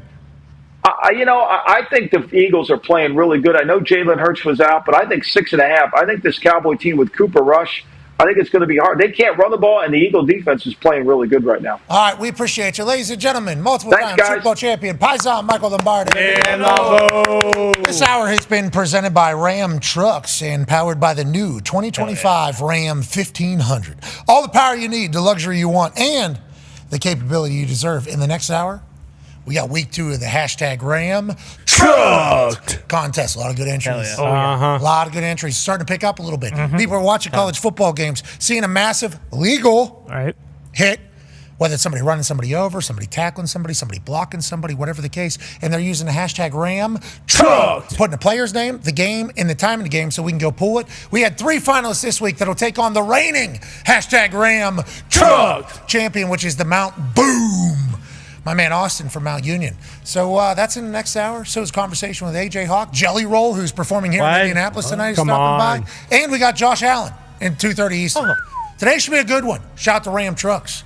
Shout out to the 2500 heavy duty Rebel Ram. Yeah. When you hit the gas pedal, it sounds ram. See you next hour. Be a friend, tell a friend something nice that might change their life. Without further ado, ladies and gentlemen, the commissioner of the NFL. Don't listen to them. No. Roger, shut your mouth. I appreciate you. Thank you so much for joining us. Yeah. You're our commissioner. Don't worry about these bums out there. From us to you, we'd like to give you a gift that we know you're a big fan of. Ladies and gentlemen, some peanut M&Ms for our commission. This is just why we're on set? Yep. You can take these with you. Oh, you can take them home. I might just. I got a gift for you. What? Oh. You ready? Yeah, I like that. With the 222nd pick in the 2009 NFL Draft. Oh, yeah. The Indianapolis Colts select Pat McAfee. Hunter, West Virginia. Hell yeah! Come on there, baby. Good pick. Pick him up. Thank you, Raj. I'm not going to pick you up because you got that That's back. all right. Yeah. I got it. There's your card, baby. That's real. That's awesome. I've been keeping that for, 15 years? You had it in your back pocket this whole time. This is cool. Thank you for this. So whenever we say that you have to answer to 31 billionaires, how accurate is that? 32. Well, you're not counting Green Bay? Yeah. Okay. Because Doesn't count. Big Pop. There's a Green Bay Packers. I didn't know he did. Yeah, no, that was. I don't actually think that way. I actually think I answer to them. I think I answer to the media partners. I think I answer to the players. I think I answer to the owners too. The idea for me is to try to keep everyone happy. I always say that my biggest job is not to piss off more than 24 owners in a given day. How did you know the draft would be awesome if you traveled it, and did you see this happening? I'd be kidding you if I thought it was going to be as big as it is. We felt like we could be bigger than we were in Radio City. But what happened is Radio City actually put a holiday show in and said, you can't have the draft until June. And that's when we said, we're out of here. So they kicked you out? That's when we went on the road. Well, Taylor Swift, we know. Well, that's a different kind of influence. How about, hey, listen, a lot of jokes from They're booing Taylor Swift. Yeah, you can't boo. There it is. Yeah, you're going to be a part of an album. Wow. Do it. Get a little louder. She is going to cook you. A lot of the internet was saying Roger Goodell is sitting at home through the moon about this. Well, they thought it was part of the script. Yes, then you went to her. There it is. is. Is there a thought of adding another one, maybe adding another bye week, or are we good at 17 right now? Well, I think we're good at 17 now, but listen, we're looking at how we continue. I'm not a fan of the preseason. I don't think we need preseason. Waste of time, right, and energy. I don't buy it, and I don't think these guys like it either. Well, that's a spend full price for the tickets for those games. No, they're actually discounted now. So Thank you for doing it. I'd rather replace the preseason game with a regular season any day. That's just picking quality, right? If we got to 18-2, that's not an unreasonable thing. The other thing it does, which I thought you were going to, is that ends up on President's Day weekend, which is a 3-day weekend, which makes a Sunday night, and then you have Monday off. So that's wow. Now we're cooking. The following program is a collection of stooges talking about happenings in the sports world. It is meant to be comedic informative. The opinions expressed on this show do not necessarily reflect the beliefs of their peers, their boss, or ESPN. There may be some cuss words because that's how humans in the real world talk. If you are young, please seek permission before watching any further. Hey, let's go. This show stinks, and the fact that you listen, we are very, very thankful for. McAfee on the line with a gorgeous assist. The all-time leading tackler for the Green Bay Packers, you ping! Hello, beautiful people, and welcome back to our humble abode, the Thunderdome, on this NFL Week 10 kickoff Thursday, November 7th, 2024. Hour 2 of the program starts now. Football is amazing, and obviously we get a chance to chat about it every single day, and we're lucky for that. Thank you so much for allowing us to be a part of your lives, whether you're on ESPN, ESPN Plus, YouTube, or TikTok Live. We are incredibly grateful that we get to be a part of your sports world day in and day out. We'll continue to do this for as long as you have us, and boy, it is a great time to be a sports fan. Maction has obviously showed up the last two nights. Football on Tuesday and Wednesday nights is a good thing. We're at that part of the season. Let's get excited about that. But also tonight, an AFC North matchup is going to be guaranteed to bring the buzz. Joe Burrow, Lamar Jackson, kicking off Week 10 of the NFL season. It is a fantastic time to be a football fan. And then obviously this weekend, LSU Alabama is the big talking point for college ball on Saturday with another packed slate. Sunday, huge. Another Monday night game. And boy, playoff implications are already on the line in college and in the NFL. We can't thank you enough. The Toxic Table is here at Boston Connor and at Ty Schmidt. Sweet horse on your chest, pal. Yeah, thank you. This is one of my favorite ones. I figure, you know what, might as well just rep the flag. I don't think anybody can really argue with the, the United States of America flag. If you do, then what are we doing here? Well, it's all about the U anyways. Bingo. Yeah, united. That's what we're trying to do. Red, here. white, and blue. Speaking of one half of the hammer, Dahn. Cowboys AP Tone. Feels like you're united with everything because if you were to watch anything, you become that person. Yeah, that's 100% true. I am a You kind of unite yourself with whatever you're watching. Speaking of, Yellowstone comes back this week, so Let's get some chaps, brother. Yeah, His cowboy hat ain't going anywhere. I'd be riding a horse to work. What's the public money on this evening? I know there's been a lot of like 75, 80% ones on some primetime games for us. And, they've hit a couple, and then obviously a majority of them have lost because that's how sports books operate. 5.5, 6-point spread this evening for the Ravens at home. What's the public thinking, Tony? We are split. We have a 51% on the Bengals, so basically even money. Okay, so this is what allegedly the sports books are looking for. Yep. Sports books are looking for it to be as close to 50-50 as possible, which is why they move the number to try to get more people to bet on one side or to bet on another side. Every once in a while, though, there'll be a bunch of bets coming in. They move the number the opposite direction. They feel real good about what they're seeing versus everybody else. 51%, 50%, two big names, two big superstars leading the teams. I like that. Now, a 36-year football coach, 18 in college, 18 in the NFL, is currently 6-3 against the spread. 6-3. A little bit of Still a good. schneid. Since bit of a schneid. Still good, what? but on a bit of a schneid. I mean, let's just be honest here. Yeah, good catch. It was a good catch, right? No. Go to hell. Let's get back to work, he says. Let's I get didn't back know to that work. was Who knew that Ladies was and gentlemen, coming? Chuck Pagano. Let's get back to work. Do we have a good lean tonight? Do we feel good? Because, to Ty's point, it has been a little bit of a, for a while it was yodely, yodely, yodely, yodely, yodely. And then all of a sudden the yodels.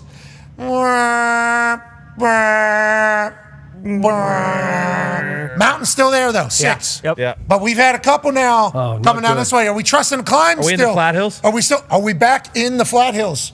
Are we in the foothills. The foothills in the flat irons? Flat iron. The flat irons, the foothills. Are we going to get back to irons. climbing again? How do we feel tonight? Feel great. Yeah? Feel great about this one. Do you? I feel Because we saw I didn't sound that great. Watch yourself. Waffling early. All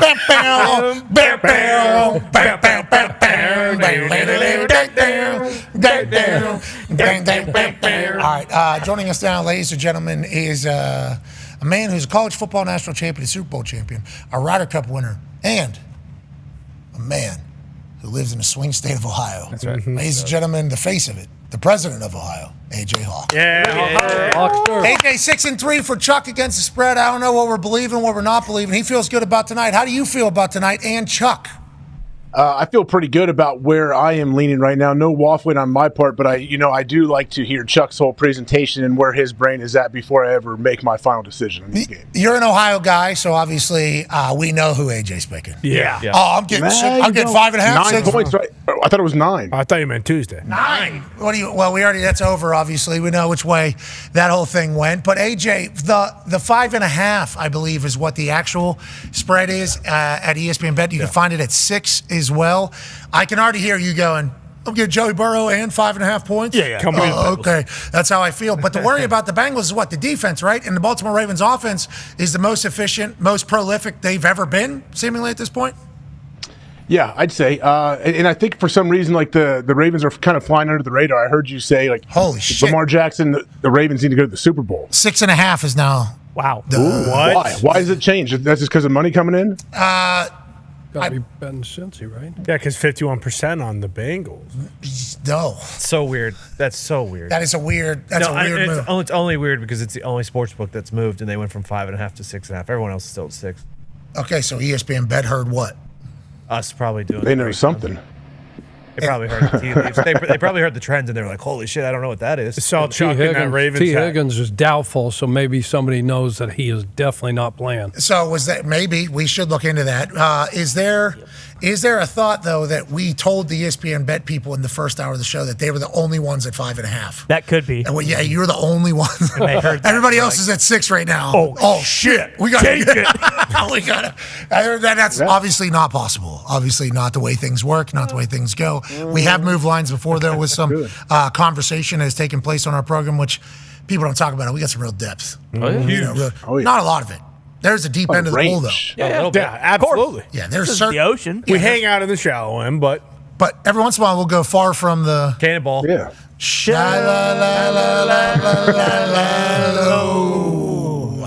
Every once in a while we will. We'll have to. Bradley Cooper. Yeah. Love you, Coop. Coop.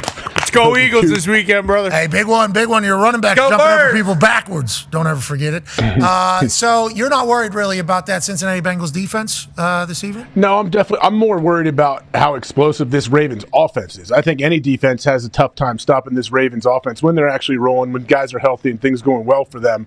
But, I would say I'm leaning Bengals at this point right now. Okay, I like that because you're an Ohio guy. You're going to pick Cincinnati. We know it. As soon as I saw that thing at 5.5, 6, 6.5, whatever it is, AJ Hawk now has even more of a reason to pick the Ohio team, led by an Ohio guy who is seemingly more locked in. Right? After the game last week, they get a big win. Joe doesn't know. No. Joe's not happy. Listen, what are we celebrating? We won a game. Okay, we lost a bunch too. Let's continue to move. This is Cincinnati Bengals season, and how it's been with Joe Burrow at quarterback. Start slow, get hot. Will tonight be one of those hot nights? There's a chance against a very good Ravens team. Ravens, I think, are on the top of the conversation for a lot of people. Obviously the Chiefs undefeated. They're always going to be there for the AFC, especially if Patrick Mahomes and Travis Kelce are playing for them. But the Ravens look different this year. I think everybody kind of sees it. They've gotten more talented. They were close last year. They've been close in the past. A lot of shit has been talked about them not being able to win the big one. They're loading up, going on a run. In the NFC side, I think everybody is in agreement. The Detroit Lions are the team that's going to be representing the Lions. And Ty actually said something earlier today that, wants to take the sting and the joy, I think, a little bit out of the Detroit Lions fan. What was that? Do you remember what you said about the Lions? Oh, no, yeah. I just said, boy, they better win this year. Because? Well, I just, the amount of Lions fans who have gone back, and Foxy's not in this, so let's start right there. Let's remove him from the equation. He's bad take still. If they do win, I will be so happy for Foxy. I really will. That's no bullshit. Thank you. But the amount of people who have circled back to what I said at the draft in Detroit, and Lions fans who are just like so poopy pants about it. It's like, hey, listen, that's what we do. We talk shit, okay? You guys are chanting fuck the Packers. Like, yeah, I'm going to say fuck Detroit back, okay? So a lot of people coming back and say, like, oh, you worried about the Lions now? Like, listen, I've made no bones about it. I've given the Lions their flowers week in and week out. They're in the division that the team I like is in, okay? So I see what the Lions do every week. And also, Foxy knows this. Lions get really good when what happens? They draft 2 guys from Iowa, okay? 2 of my favorite Iowa football players of all time. So, yeah, but I'm just saying, and Diggs has mentioned this before, too. When you go from a fan base that's just never won before, and then all of a sudden you get good, and you start puffing your chest out a little bit more, which you should. But they're the best team in the NFL. Okay. The Chiefs are undefeated. They are, but I think when it comes to the eye test, you look at that Detroit Lions football team, said that's my horse right there. Okay, well, funny you say that. The horse is a Lion. They're the only team in the NFL that's top 5 offense and top 5 defense. And I think that is notable because at this stage of the year, can you be too good now? Like, you're trying to get better and try to get better. But you have to have something that is elite at this stage, I think, for your team to really believe that they can go win a Super Bowl. The Lions on both sides, top 5, only team in the league this early in the season. How's that make you feel, AJ? Obviously, they're dominant. The offense is so efficient, so awesome to watch. It's explosive, it's tactical, it's powerful. Their offensive line has been in the top 5 for AQ every single week in that. And their defense, top 5 defense as well, never gets talked about. They lose Aiden Hutchinson, continue to dominate. They lose Branch in the second quarter. He's come out and said, I am sorry to the Packers fans for flipping you off. Heat of the moment. That's not who I want to be. I think that was a great answer in that whole thing. But without him, he's their second best player probably on defense alongside Joseph. They continue to dominate in there. So I think no credit is really given to the Detroit Lions defense because of how awesome the offense has been and how historic it's been. But they're the only team top 5 in both. What's that say to you, AJ? I mean, it says that they kind of have their identity. We know who the Lions are right now. Now, the thing that I guess makes you worry is when you turn on any kind of sports program out there and they're saying, hey, the Detroit Lions are the best team in the NFL. Definitely people are saying they're the best team in the NFC. Like, that's what you have to worry about. Like, are we peaking too soon? Which that's not a real thing. Like, you want to win every single game. You want to win by as much as possible, and you want to play well every game. But I guess people worry, okay, is this sustainable? Can they continue to get better and better as this season goes? Yeah, I think fans and probably analytics people and us and shit are going to talk about peaking too soon. In the locker room, you're trying to peak as fast as we're trying to get to our best ball as fast as possible. So that's not on us that this happened too early. Let's go. Chuck Pagano, obviously 18 years NFL coach. Can a team peak too early, or is that just all kind of fodder for bullshit? No, I think you want to find out what you have, what your identity is, and then just keep getting better from there. So I don't think so. I think everybody always says, okay, it's going to be this week. It's going to be next week. I think this culture is too good. I think MCDC is too good. You mentioned the offensive top 5, defense numbers-wise aren't top 5, but you said scoring defense, right? Yes. So point differential, they're 13.8, which is number 1 in the National Football League.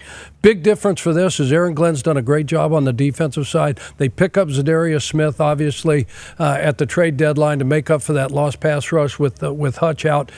Last year at this time, or last year at the end of the season, they were 29th in red zone defense. Currently, they're number 4, and they're first on third down defense. So when you talk about keeping people out of the end zone and your scoring defense going up like that, those are 2 reasons why. Foxy, it's got to feel good to have all these things said about your team right now. Feed me all the hype. I do not care. In my lifetime, the Detroit Lions have never been the best team in the NFL. And you know what? I want them to print shirts that say mid-season Super Bowl champions. That's how much I don't care about all of this hype. And Then why are you making a shirt? That's a bad idea. You can make it. Because it's never happened before. Foxy. I want a Super Bowl champion. So you're happy where you are? You guys hanging a banner? This is like the Lakers winning the halfway cup. You played yourself. We're going to win this one, one and we're going to win one at the end of the year because that's the MCDC culture. I don't care about all the noise. This team's the best in the NFL. They are so much fun to watch, and I'm going to enjoy every single week of it. How are they able to keep both their coordinators for this long? I don't love it. How has that happened? Well, how is it? Aaron Glenn had jobs blackmail. offers allegedly, didn't take. Ben Johnson allegedly, maybe it is. That's MCDC football, bro. But the fact that they're all committed up there, players, coaches, everybody is bought in. It's like It's a great place to work. It must be a great place to work, great place to play. Obviously, when you're keeping coordinators like that and all the players seem to buy in. Well, and MCDC, you talk about a great place to work. It's like he's cultivated that entire thing from day one. Day one, MCDC's been MCDC. Now, obviously, he had the opportunity to be the interim head coach down at the Dolphins. Then he goes over to the Saints, so he's no stranger to the position. But as soon as he gets dropped in there, from that opening press conference, I don't think he's changed at all. I don't think he's changed. Obviously, there's been some football decision-making things that he's evolved from, he learned from, and his team's gotten better. But he's doing up-downs. First day of training camp, his first year, he's still doing that. It's like he is him. MCDC is him. Exactly. He hasn't changed. And they just showed this clip. Their first season, they were 0-10-1. Him and Jared Goff. And they didn't change. They could have moved quarterbacks like they said they were going to. They never did. And it's just crazy how they went from that to, Super Bowl. Cried. Yeah, cried after legitimately the first cried. Which I think he would still do. Oh, yeah. If they won a massive game, I think he would. Yes. It's just different expectations now. It's like. And you saw the deal with David Montgomery, right? When they interviewed him and what he said about MCDC before he was getting there, when he was going in there. What were your thoughts? And he mentioned, okay, that first press conference, you think, okay, is this guy absolutely nuts? Is he a good coach? And he said he's both. Yeah, that's our leader. He is the best football coach I've been around, and he's also a little bit wacky. He's jacked. Yeah, huge. He's absolutely jacked. He's a big human. Huge. Like how's he keep up with it while he's I don't know how he gets as much time because he's bigger seemingly. Probably doesn't sleep. I mean, I would assume he sleeps like an hour and a half a night. Yeah, we know he doesn't sleep. What is his coffee order? Venti, 2 black eyes. What are those? 2 shots of espresso, and I have about 6 of those a day. So I don't know what I'm drinking: 180 ounces of coffee and 9 espresso shots. What does a normal human do? Not that. How long have you been doing this for? As long as I can remember, since I really came out of the womb, and that's not even 3-4 tins of chew a day as well. So you tell me, man. How's Applebee's going? Through the roof. Boneless wings are back, better than ever, man. Not as good as Pizza Hut. Come on. Nobody out pizzas the Hut.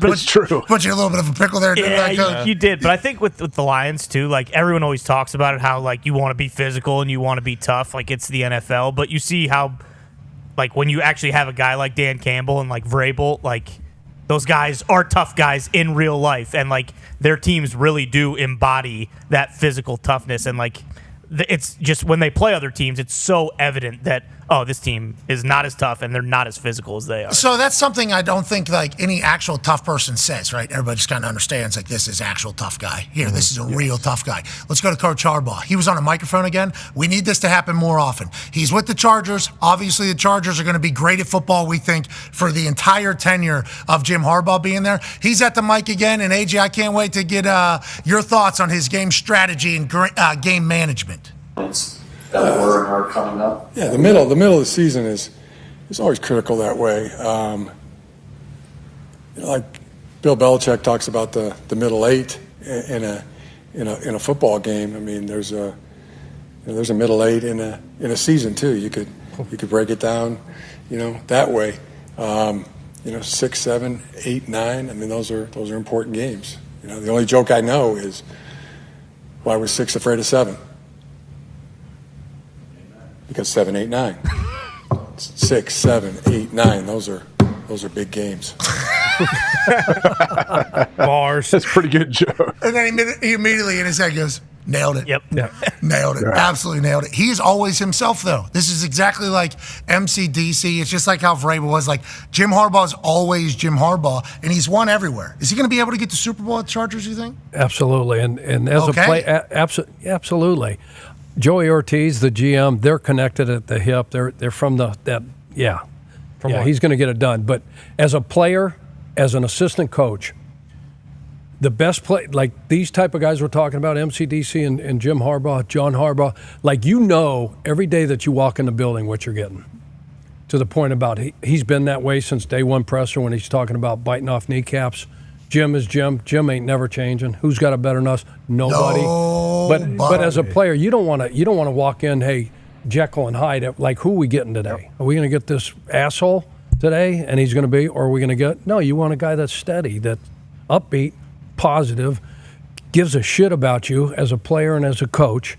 He has a legitimate, caring about you and good at football and good at football and can lead and can bring people together and get people to buy in. Everybody thinks it's so easy too because there's only 32 of them, so everybody thinks there's a plethora of head coaches out there.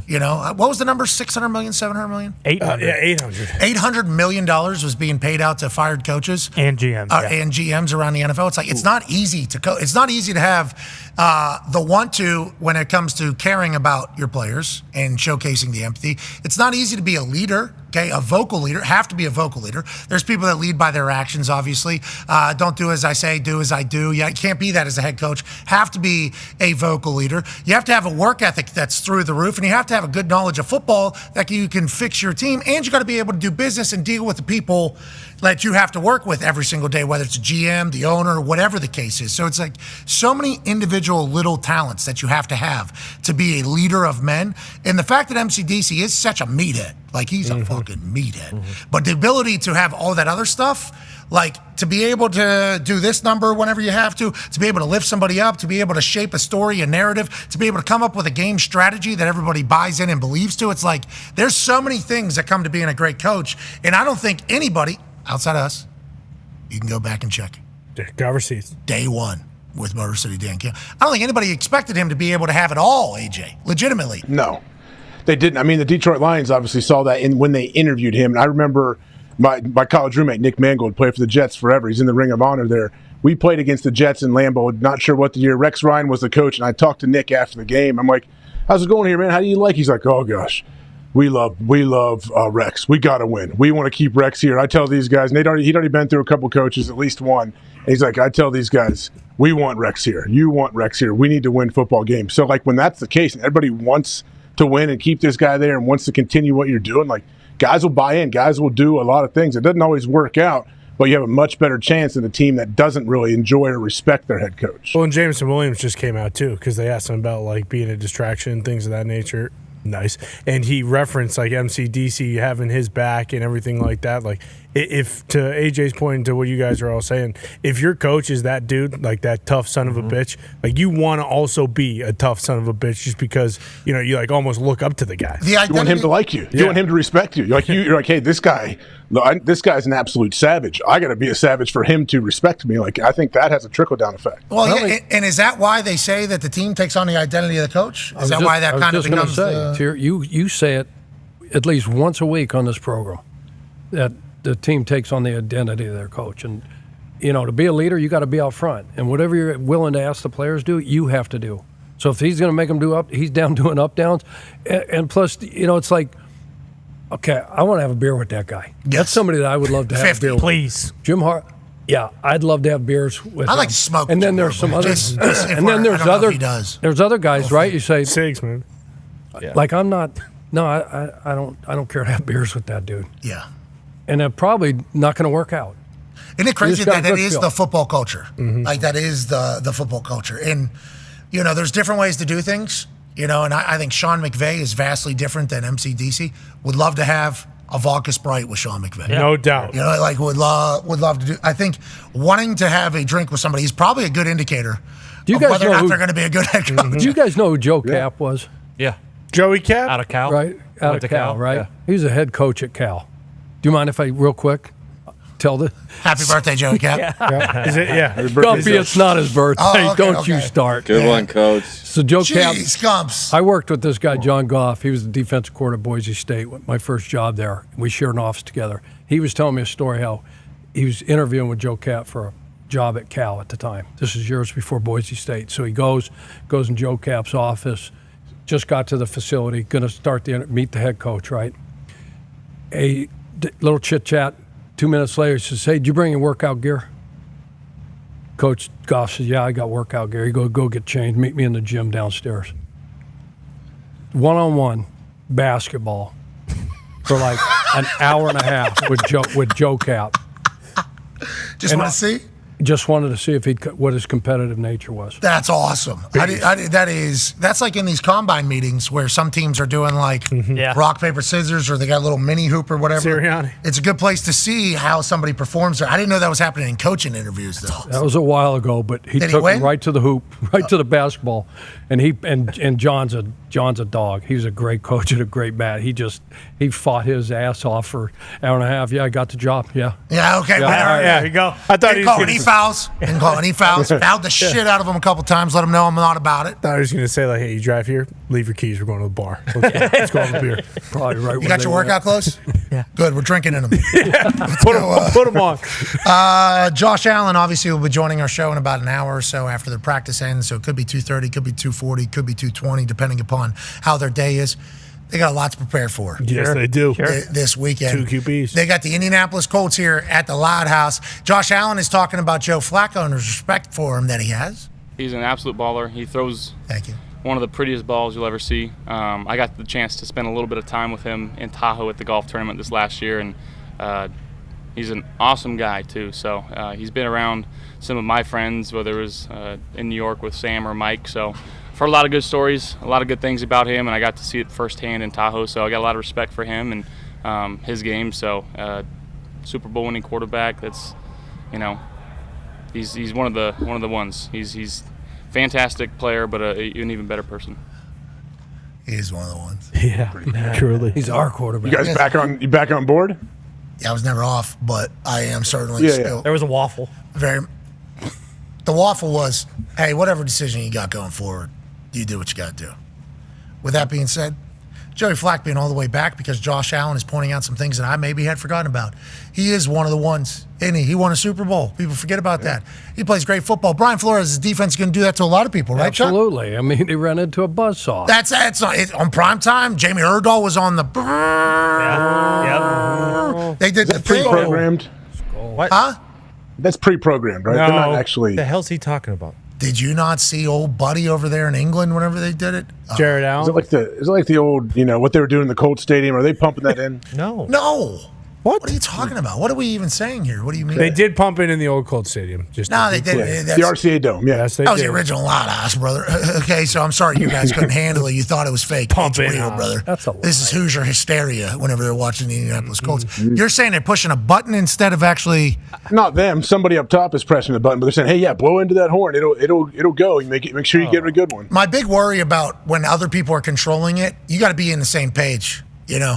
Because if I'm putting my mouth down on that thing and I'm and there's no noise, I just gave you my best visual blow. Exactly. So I'm going to need you to hit that. And then if you hit it early, everybody knows it's full gimmick. I'm Yeah. not doing shit. You make me look like a clown. It's bullshit. So with that being said, I think it's real. It's real. I think they can practice, too. They got to do the lip thing. You got to practice through it all. Like a trumpet. That's a real hard place to play. It is. Especially in the second half. Colts have been in there a couple different times now with a lead at halftime, once by 33, once by 7, most recently, and they lose in the second half both times.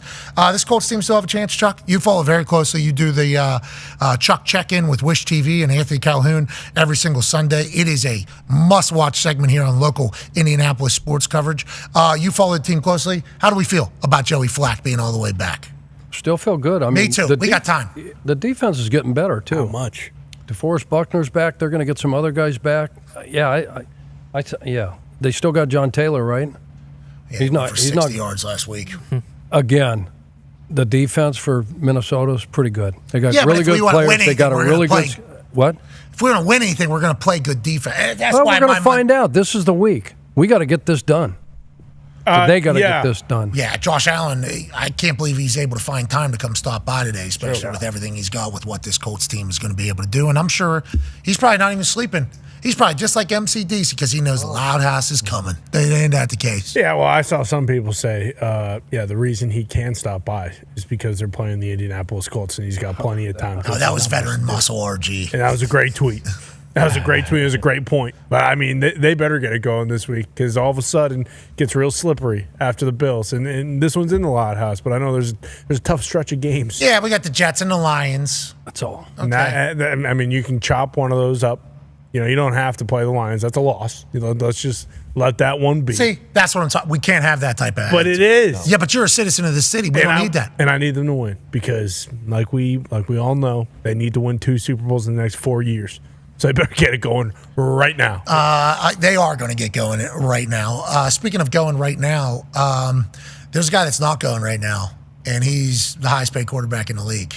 Dak Prescott's out, and when you see the injury happen on Sunday and you see nobody around him, it's the third quarter, so he's warm, and you see his facial reaction after something clearly happens to his leg. I didn't know it was his hamstring. I thought maybe it was going to be his groin or like his hip flexor pop in there because of the torque. But it's like that is his immediate reaction. He knows something. You're warm. There's no contact. And it's while something explosive is happening. For his face to react the way it is, something really happened, you know? And now it's come out that he has a partially torn hamstring on this particular rep. Going to be out for at least 4 weeks, obviously with IR. But this is a tough injury. Anytime you partially tear a muscle, especially one that's very important to your profession, in the middle of the season, not great news at all. And that thing can linger a little bit too if it doesn't get full recovery. Yeah, and depending on how they do, it can really linger. What do you say? What's that mean? He's getting paid. No, I mean, they're not going to rush him back, especially with a hamstring, you know? Yeah, I don't think so. 4 weeks would be nuts. If it's partially torn off the bone, coming back in 4 weeks would be crazy. Well, 4 weeks from now, they might just be done, too. Like, Well, that's true. realistically. the Highest season. paid guy. Yeah. Man. Are you going to risk it? Risk it, or are you going to let him just healthy scratch? Yeah, just call it at 3-9. I don't know. That's you know? The doctors, you defer to the doctors. And if they say, no, he's not ready, he's not ready. He's that big cowboy hat guy. Yeah. That big cowboy hat He's guy. been there a long time. Long time. He is a cowboy. He is a cowboy. Yeah. He's the Dr. Cowboy. He is. He's been there a long time. Run out on the field. The hat always looks pristine and proper in the entirety of it all. But whenever you see non-contact, you see I think his face was the big giveaway for me. It was like, he's in real pain. You don't just your body doesn't just get in real pain when it's in that great a shape, when it's already warmed up, unless something bad happened. And that does happen, AJ. That ends up happening. No, yeah, you could see, man, I bet it probably felt like he got kicked back there or something. But yeah, you can see his face. Man, I don't know. I feel for this whole Dallas team, everything going on there. Good luck. It can't be a great situation walking in there day in and day out. Yeah, but if you're walking in there for a tour, it's probably a good time. Yeah. Mm-hmm. And they said that since the talking of the tour originally only made like $10 million a year only in the facility tours. Jerry said it's been great marketing everybody talking about how bad of an idea it is. All Cowboys fans think it's how great the access is. That shit's going through the roof. We actually are about planning to make $12.5 to $13 million this year with tours. And it's a shit show. I tell them to go walk by Mike McCarthy's office. We do 2 trips around. Let's see how the hot seat's feeling over there, Mike. Go ahead and let the Cowboys fans know. The ones who are wearing the stars on their chest and their hats and their face. Go ahead and walk them by and make sure our tour guide says, hey, this guy might not be here next fucking week. Get a last look at him. This is like an artifact here. Yeah. This could be his last chance ever seen in his office. Now let's go over to the weight room here. Got a lot less guys, got a lot of injured guys, because if you look to your left, that's the training room. Dak Prescott's in there. Yeah, that's our side. We paid him the most. Let's go see if he's working his ass off. Oh, he is. Okay. How's that going on defensive side? Well, here's a podcast running Micah Parsons. Here's Micah actually talking with Trayvon Diggs about D's nuts and everything else going on. And now let's go into the locker room. Look at the locker room there. Nobody's happy here, seemingly. Where's Zeke? Nobody's happy. And Zeke's in the corner with his headphones on. We don't know what's going on over there, but you can certainly take a walk past there. Let's go out to the practice facility. They'll actually give you a script of what plays they're working on and what the plays are. That's the new thing we've added this year, is actually giving away the plays to those who pay for the tour. It's like, will they ever be able to win? Are they cursed? Could be. Massive chance. That is the Jets, we all assume there is some sort of curse. I did not believe in it. I didn't think it was possible. Jets fans said it's a real thing. And then the 4 plays thing. And then the way this year's gone thus far. Now, granted, that curse can be broken. All good curses can be broken. It happened in Detroit whenever they swam in whiskey. Yep. Yeah, that's right. Ain't that what happened? Yep. Yes, exactly. It was Peyton Manning and Jeff Daniels. Jeff Daniel, guy from Dumb and Dumber. Phenomenal job now. Yep. Yeah, sure. Phenomenal. They swam, took a bath in whiskey. The Bobby Lane curse, it was called. Yeah, not the Calvin Johnson curse, because they didn't want to bring that up yet again. Yeah. Right. We kind of robbed a guy. They fixed that one too, though. Yes. It feels like you can fix a curse. I don't know if the Jets have. Maybe they have. Cowboys, I don't know if they can. This feels like an actual curse. I thought they did. Because they had the Jimmy Johnson curse, but they kind of rectified that. Was that last year they put him in the Ring of Honor or whatever it was for Jimmy Johnson? 100 years too late. And Troy so you're just ain't gonna, just because you throw him in there. Okay, so maybe that curse gonna be gone. No, maybe it's the Jimmy Johnson curse. You got to come up with something else. You don't do that. I think the facility tours are football gods saying that might be a curse. You're lucky to be in the NFL, and you're opening your building up to. Why would you? Yeah, see it with Cleveland and Baker right now. They let Baker go after finally winning a playoff game Football after gods X amount. Yep. We're gonna actually get you excited. Go ahead and spend the most amount of money. You talk about karma all the time. It's a real thing. Real. The universe is a real thing. Oh, yeah. God, universe, however you want to believe, it's a real thing. You put out good normally happens. You start, kind of like smacking these things in the face a little bit. Like, hey, Cleveland Browns, you get a playoff win against the Steelers. Pittsburgh says you hate Pittsburgh. On the road. You get a playoff, never win playoff games. You guys weren't even drinking. You were completely defeated multiple times. Like, this is, and then they're like, nah, we don't like it though. Yeah, we'll let you go. We understand this place sucks. And we're going to get this guy out of here. He has a bad shoulder. We're going to have him throw it 60 times, make him look bad so he can leave. And then all of a sudden, we're going to pay the most amount of money in the history of football for a quarterback. And obviously, that's not going to work out. We're going to build your hope up, and then we're going to slam it down. The Cowboys, I wonder if because the way they treat it, if the football gods are looking down going, we're going to build up hope. Every single year is going to be big, just so we can do it again. Maybe Stephen A. and everybody that has these takes is right. Maybe they understand the curse a little bit more than me. Because that injury to Dak should not happen to a professional athlete, especially somebody that's in as good a shape as Dak Prescott is, especially as somebody that has done that motion, that hitch, that set, that throw. Remember, he does the whole, that's why this thing even started, is because of him. So you're telling me a fully warm Dak Prescott has a torn hamstring off the bone just because of a simple throw? Like, it's like crazy. That doesn't make sense to me. Medically, it doesn't make sense to me, and for a team, it doesn't make sense to me, especially with all the shit they have currently on the line. Yeah, and I watched the plays before. It doesn't seem like it happened during a play before, from what I see. Just for it to happen right there, that's like, had he been scrambling around maybe before that throw, or long runs or anything where he's that in thing shape. started? He does it. It had to be hanging on. Like, it had to be, on the verge or something. Well, and ultimately, it doesn't matter because they're not a playoff team either way. So it's like you talk about them being cursed, but ultimately, Jerry's a great businessman, but he can put a good team together on paper, but he hasn't put together a good enough team to win in the playoffs. Look at last year. Everyone was saying, hey, this is the year, but there was a glaring weakness the entire time, and then they play the Packers at home in the playoffs and get their asses beat. So really, we don't know what Cooper's going to do, so let's not make any, or Trey Lance, whoever's. Cooper Kush. They got Cooper Kush balls. Cooper Kush balls. He does. That's not Cooper mid for a reason, brother. Washington 7-2 though, and Washington 5-1 in his starts. Cooper Kush. Yeah. What if he goes on a run? Okay, does he play middle linebacker or DN too? Because their defense can't stop a fucking run. Well, Zimmer said that was man-made. That's a tough scheme. Yeah, Sam. That was so. He's a bit frustrated, I feel like. You know how much he wanted just to rip everybody's face off right there. The question, and also everybody on the defense. Yep. Let's break it down. Okay, if it's my scheme. I was proud of Zim. You were proud of him. Oh, yeah. Send him a text, say, good composure up there. Got awesome. Great answer. Man. I don't know if it's a scheme or if it's been something that's been happening literally since Pee Wee football. Yeah. You got that guy. You got that guy. You got that guy. Well, they're in a bunch. We'll figure it the fuck out. Yeah. So we had jam in the middle. We had lock limbo. We had Uno. We had trio. You got some difference. You get on different levels. You're saying Zim didn't teach it or what? I'm pretty sure that those things were talked about. Yeah, but when he teaches it, do they just say, like, shut up, old man? We don't want to hear it because he's too old, because that's what people are saying. That is what people are saying on here, and saying he's too old. Shut up, old man. But Vic Fangio, that was happening to him last year in Miami, allegedly. He goes up to Philadelphia, now what's happening? Yeah, It's not Vic number three Fangio. defense. Number 3 defense in the league right now. Well, they're saying those corners have something to do with that. Well, Fangio over ain't scared of that. Mike Zimmer is just sitting there at that thing. It was, man, thanks. Yep. And then just sits in it. I like that because that's an uncomfortable room. Oh, yeah. Yeah. So you're just kind of sitting. Speaking of uncomfortable, we started a segment last week. Oh, did we? You want to talk about being uncomfortable? Be on the wrong side of the truck. Ladies and gentlemen, our friends at Ram Trucks said, you know what? The world needs to enjoy our trucks a little bit more. Why don't you figure out a way to give one away? I said, you know what? You got it. Well, we came up with hashtag Ram Trucks. This will be a giveaway that'll happen at the end of the year. One college football player will win a 2,500 heavy-duty Rebel Ram truck that is right outside of the Thunderdome right now. This glorious truck has a nice gray matte with a little bit of black undertones. It sounds like 2,500 ponies all roaring at the same time going...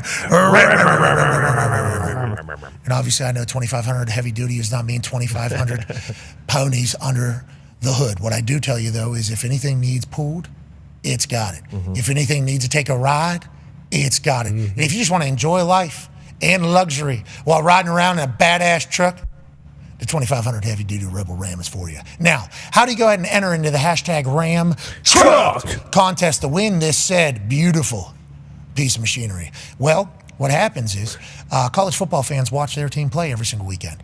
And if there is a Ram trucked play, all you got to do is tweet on X, hashtag Ram truck, name of the player, and the time in which the game happened. Don't rip the clips. Don't want you stealing stuff. Don't want to get taken down. We want all entries. This week, a lot more entries than last week. Hopefully going forward, that'll continue. Has to be a legal play. Okay, has to be a legal play. No flags. Has to be a human as well. Some people turn this particular play in from the Michigan-Oregon game, and we wanted to say you get the concept, but this does not count because it wasn't a player. You see, it was a Ram. That is not. Oh, no. That is not a hashtag Ram truck entry. Okay, I do appreciate people thinking it's possible because boom. That's the power of a Ram truck right there. And Orgy felt that right to his sternum, okay? So that is not an entry. It has to be a play that is a legal play. So let's go to this week's finalist that will inevitably take on last week's champion out of Mount Union. First up, the Georgia Ram Dog. This is Daniel Harris, Georgia corner. Flag was thrown, but then picked up because he led with his shoulder, not his helmet. That was a... boom! Hashtag Ram truck play. That's a big game down there. Georgia, Florida, setting the tone. That's Georgia Bulldog. Daniel Harris. Okay, so if you like that one in the poll below, just go ahead and vote for the Georgia Ram dog play. What's the second play? Well, it's from Texas A&M. This is called the Texas R-A&M truck. Listen to that sound. That's not us adding sound. Those are pads crashing. That's a play getting blown up.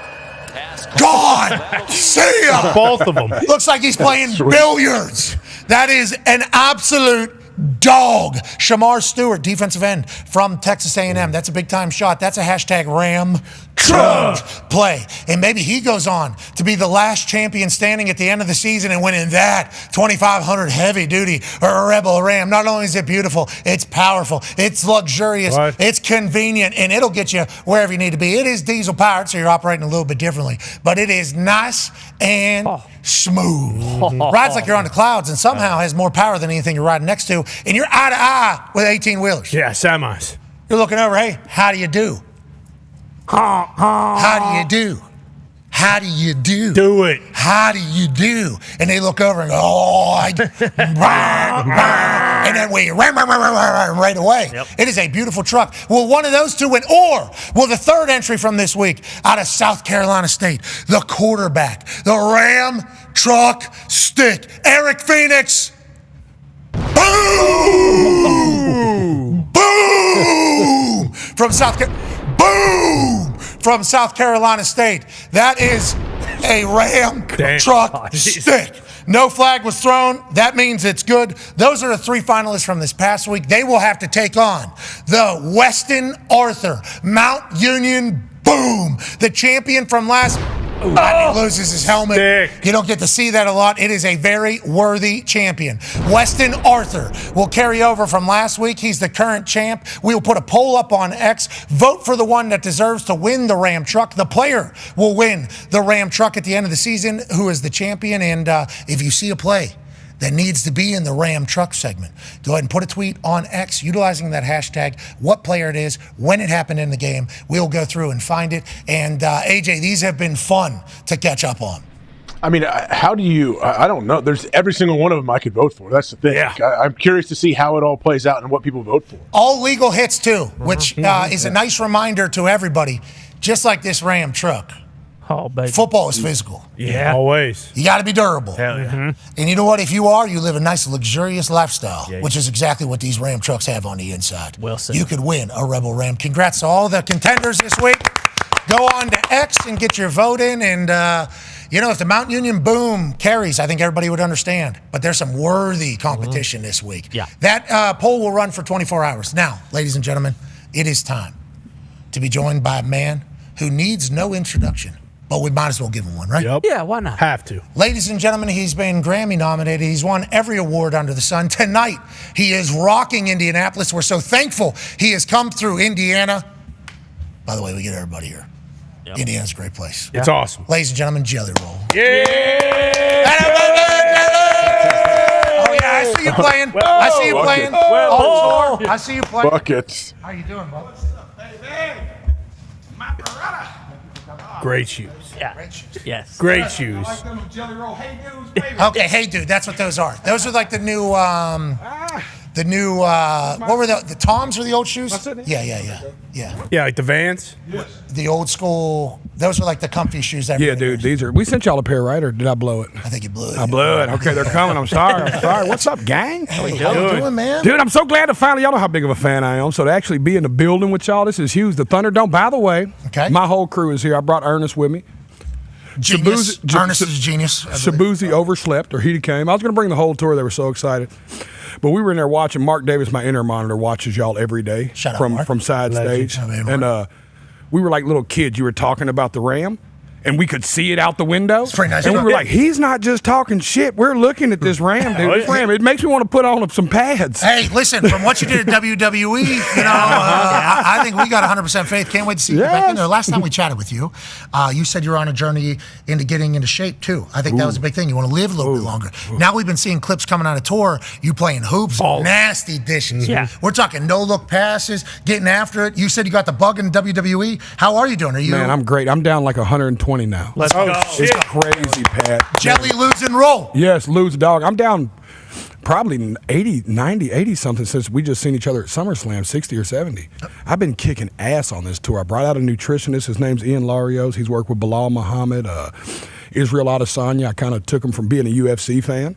And he's been really helping me. We've been shooting basketball. We've been walking. We've been working. It's like, it's so cool, Pat, because my culture on tour used to revolve around cocaine and alcohol. Yep. Sure. Now we're all, fair, right? But now we're all in our late 30s and 40s. So now we're like shooting old men basketball and like having lattes for trying lunch to live. afterwards. Yeah, dude, we're living, man. It's cool. It's been really cool to see the boys rally behind me too. You and I have a lot in common, I think, with everything in life. Now, not everything, obviously. You have a vastly different story than me, but I didn't think I was going to live past 30. I thought I was going to run myself into the ground, and was trying, I think, on numerous occasions to do that. Now that I get older, I'm trying to take care of myself. Isn't it interesting how perspective changes? And for you, I think your perspective changing has changed your music as well. And I think a lot of people are relating to your shit right now. Yes, sir. This Beautifully Broken tour, you've described described it as like therapy or whatever. It's going until October 27th. You're selling out every single arena with your stories and your perspective. How's it feel to have this fan base, and how's it feel to be you in front of these people and then be appreciative? I think that's the coolest part of all this, Pat, is that like we have been able to build this with never compromising our message. Like when I had the #1 album in the country, that meant a lot to me because I had a #1 album talking about mental health, talking about drug addiction, talking about a young lady being sexually assaulted. Like I'm writing real shit for real people. That stuff normally doesn't make it in the mainstream. You know what I mean? So like the fact that I've somehow got to be the voice for those that have often been voiceless for so long. And these arenas, dude, this is church for people that have never been to church, man. I know y'all got an early day tomorrow, boys, but I'm telling you, you got to swing by the game bridge. It's special, man. Yeah, absolutely. Bengals Ravens tonight too, which is a big game, but definitely have to come show my respect and my love for you coming through Indiana. Very, very thankful you're coming through here. Legitimately. We anybody that stops through this city, I hope they treat you right, and I hope the crowd goes bananas with you tonight. Now, the album does become #1 album. You just mentioned it right there.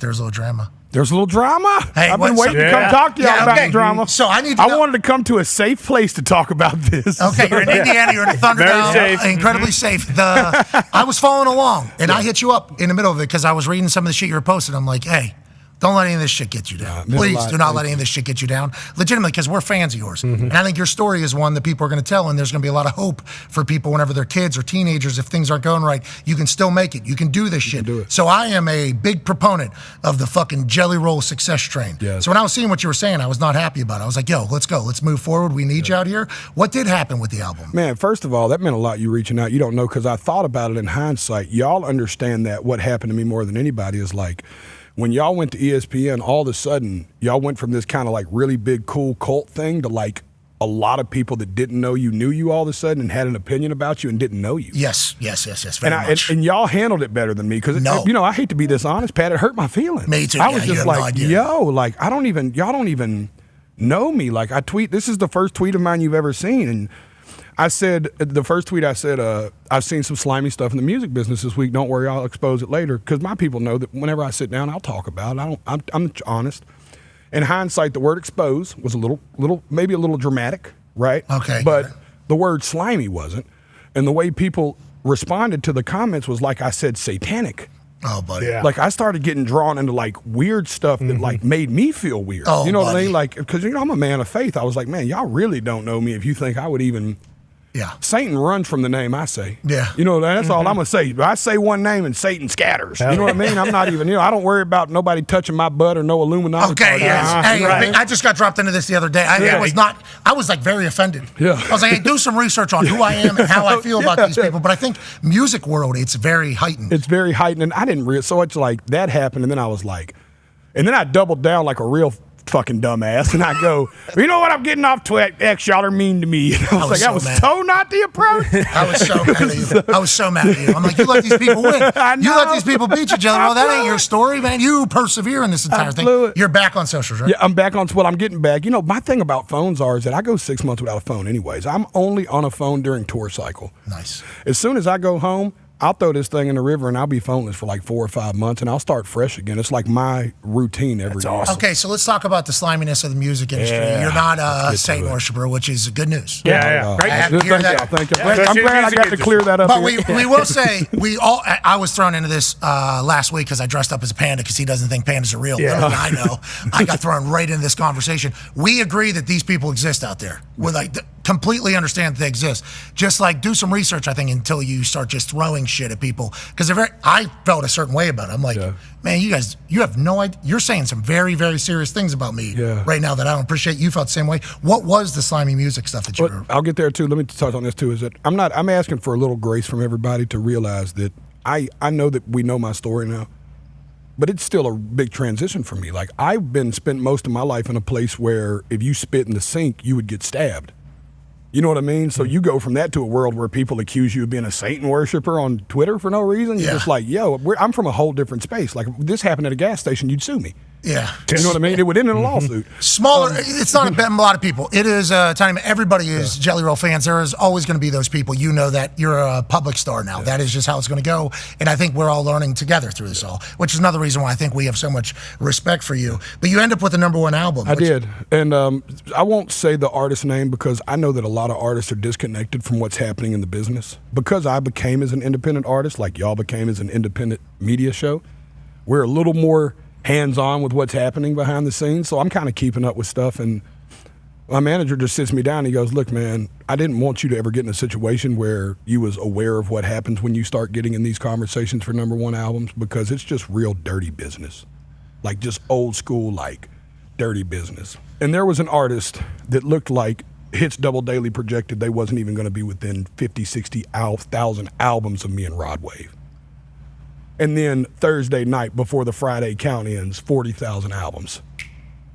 Third-party aggregated site, that fast. Oh, okay. And you're looking and you're just like, yo, that's slimy. Slimy. Yeah. I used a great term, right? I'm like, that's slimy. Now, Luminate, who is in charge of counting record sales, rejected these sales, which is how I ended up with the #1 album. Got it. Okay, So that's the truth. And here's the real truth while we're doing Inside Baseball. As far as I'm concerned, I want to congratulate Rod Wave on having the #1 album because he was streamed more than me and the other two artists almost combined in consumption that first week. But we sold more records because we still got a traditional fan base that'll go to Walmart, Target. You know what I mean? But that was, I seen so much in it that it just made me look at it different. Like, bummed you out. It bummed me out a little bit, and it's cool. You know, Joe Rogan was the one who was giving me the heads up about it because I was talking to him about it on his show right before the album went out. He said, Jelly, don't stare at the sun, man. Fuck that #1. You're Jelly Roll. Don't even count on that. Like, fuck that #1. And then I seen the slimy shit happen, and I hit Jaws like, you're right, dog. I'm never staring. I can't care about it. I guess if I do care about it, but having a #1 album is obviously big for your legacy. It's just like in football. Like the media will vote on All-Pro, and sometimes these people have no idea what they're talking about, and people say, well, don't care about it. Don't care about it. It's like, well, when you go into the Hall of Fame, they're going to mention that. Whenever they're talking about Jelly Roll's career, they're going to say how many #1 albums you have, how everything it is. So I could see how you get upset, especially with how hard you work on this, how personal. And the this album fans, is. like I thought we deserved it. Like my audience, I felt like we kind of earned that. I wanted to be able to say that we had a #1 album without having a party record. You know what I mean? Like we didn't have anything. Like we stayed all the way true to who Jelly Roll is. It's 20-something songs of therapeutic music. It's all the way me. Yeah, So well, you're it worked losing out. I did have the #1 album. We had the #1 album, and we're proud of it. You know? Come on. It all works out in the end, brother. We just talk about universe and God and everything and karma. I mean, that's just a matter of fact. Connor has a question for you. Yeah, so Jelly, I saw, when you're going to these cities, obviously you're playing basketball, Pat mentioned, then you were also like handing out food, offering stuff up to people. How often are you doing like that? And when you do go to the cities, are you experiencing them? Are you like going out trying to see all the spots, or like what's kind of your routine when you get to some of these cities? Great question, man. When I first started doing this, we went to all the spots because we were like young and partying and living in the van. So we'd go find all the local bars and like we just burn stuff down. Now it's just more about being of service. So like I'm going to leave here right now and I'm going to go to the local juvenile in the Pendleton prison right now and go sing songs for them before today. Hell yeah. It's funny because these clips are starting to come out viral now, and I'm like, what's funny about it is my crew is like, we've been doing this for 3 years. 4 days a week. Yeah, but they got more phones in jail. Yeah, right. Yes, they do. The tech in jail has been somehow upped a little bit. Based on my faith, I believe that I try to do 3 things as a service that I believe that, what my higher power would want me to do. It's jails and homeless people are at the very top of the 3. You know what I mean? So I try to rotate the jails and try to go feed the hungry. Well, that's very kind of you. We continue on ESPN Plus. I don't know if I got it out there. It's close. It looked like It was very close. It was a perfect exploit. You're very. was. That was professional of you. Yeah. So whenever you go into these jails, obviously, and do you still have? Obviously, you have connections in our world still. But like when you walk in there, everybody knows who Jelly Roll is, I assume. For the most part, sometimes it's cool. Like this juvenile I'm going to go to today won't have a clue. It's going to be awesome. Like when I go into them juvenile facilities, those kids have no clue because they're not looking for me musically. You know what I mean? They might know who I am, so it's really cool. But most of the jails we go to, people know us now. You look so cool with the thing. Yeah. As you're sitting here, here's you getting after it here with the crew. Wait till I get another 100 pounds down, Pat. Dude, you're going to be ripped. Are we getting jacked up? So my goal now is to get under some weights. Look at you. Look at that. Yeah. This is awesome. Hey, yo, do y'all know this story of this jail? Have I told you? No. Did y'all see this on the internet? This No. is cool. I want to talk about this. I haven't got to talk about it. First of all, how many years did you spend in jail? Probably 8.5 or 9. How many juvie? How many? Probably 3 in juvenile, 6 in adult. Okay, so a lot of experience in both. Yeah, a lot of experience in both. Drugs mostly, right? Mostly drugs. One robbery case, which is the one I'm the least proud of, obviously. Yeah, it happens. Hey, you changed. I was a kid. Once again, Turn it around. I was 15 15 when that happened too. This is in Chesterfield, Chesterfield, Virginia. This is called the HEART program. Sheriff Leonard started this program. There's 4 sheriffs in America that are just really kicking ass, if you ask me. Sheriff Swanson in Flint, Michigan. Sheriff Leonard up here. Obviously, Sheriff Darren Hall down in Nashville, Tennessee. And there's a sheriff in Little Rock that's really forward thinking about recidivism rates going down. This program has, first of all, it's the only program in America that they will allow you to come in from the streets without a crime. You can literally just show up like, I'm tired. I'm homeless. I'm sick. I'm hurt. Got it. Give me a fresh start. It's like rehab for free. Like the county just agrees to bring them in. And they've started this program. They do therapy. They do job trade stuff. It's like a 2 to 3, 5-year program. There's inmates that's been in there for years. And then their recidivism's low. So when I go in there, I sing for them every time. And this time they had a couple of guys that were so good. I say, yo, Sheriff, I know this is absurd. We got a relationship now, right, Pat? So I just shoot my shot. I'm like, what if you invoice me for the labor so it's not at the expense of the county? And why don't you bring these boys and let them sing at my show tonight? Backup singers, these guys? Inmates. No, do their own song. They did a version of my song. They remixed one of my songs, Pat. It's the coolest thing. It's on TikTok. It's crazy. So these kids, I call it. He calls back. He goes, all right, I'll do it. I got a sheriff to bring 4 inmates actively in jail, years, real cases, by the way, like real inmates, like have been in jail for years. And he calls me back, and he's such a good sheriff. He goes, should we put them in street clothes? I was like, please, Sheriff, don't make them come up there and change in orange jumpsuits, you know?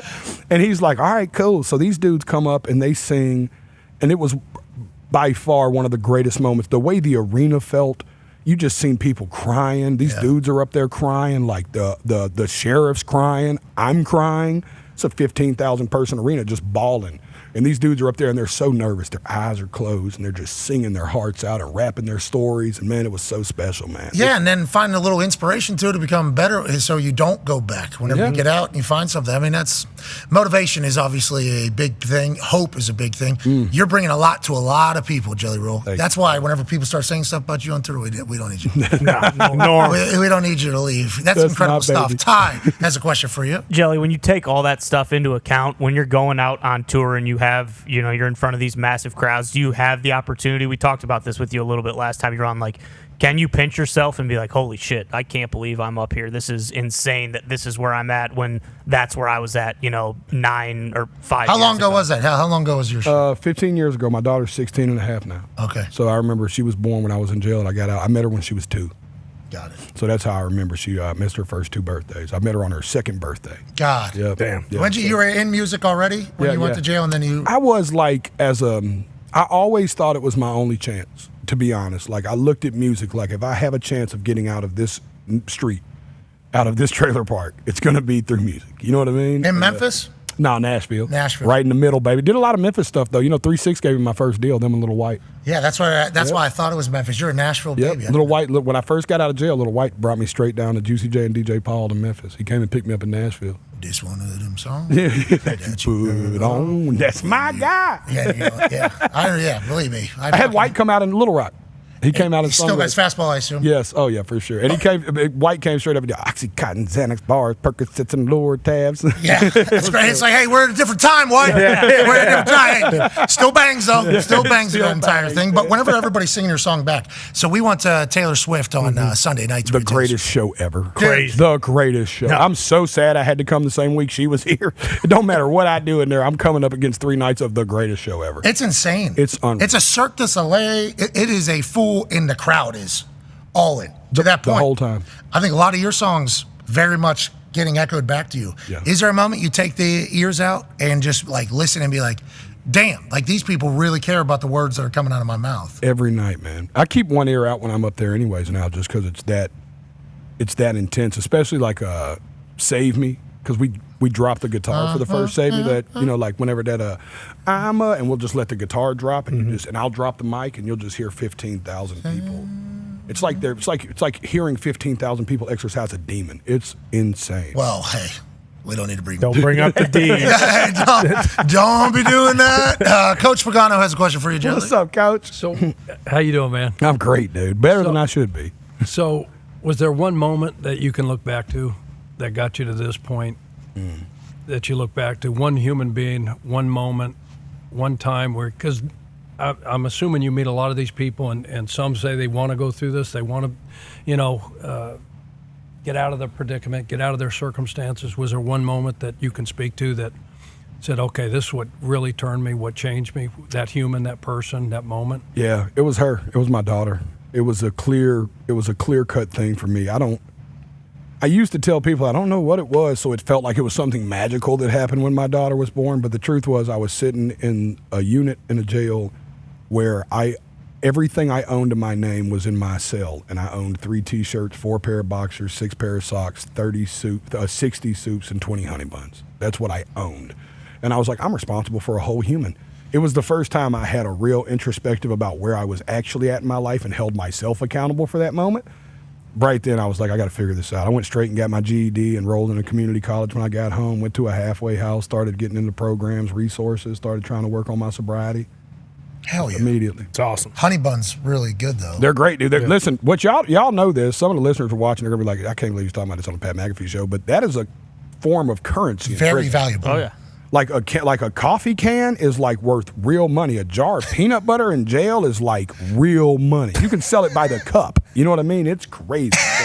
So, you're in there. So like in jail, you're proud of yourself. Like I'm running the poker table. I got 60 soups. I got 40 honey buns. I got 30 you know what I mean? You're the big man. It's all perspective, brother. Yeah, I got $400 worth of shit in this bag. What are you talking about? You know what I'm saying? AJ has a question for you from Ohio. What's up, AJ? How? Hey, what's up, man? Hey, you look great, by the way. Do you have a I don't know, like a weight goal or whatever? Because I expect you to be fully jacked here within the next 6 to 8 months. I'm sure you said you want to get under some weight. I think that's a great idea. It's been fun watching you, though. You can play, man. Like, you're a good basketball player, I feel like. Yeah. You got Quick like feet. John Stockton out there. Yeah, everyone's open. I'm good, baby. No, man, I've been blessed, man. The basketball thing has been.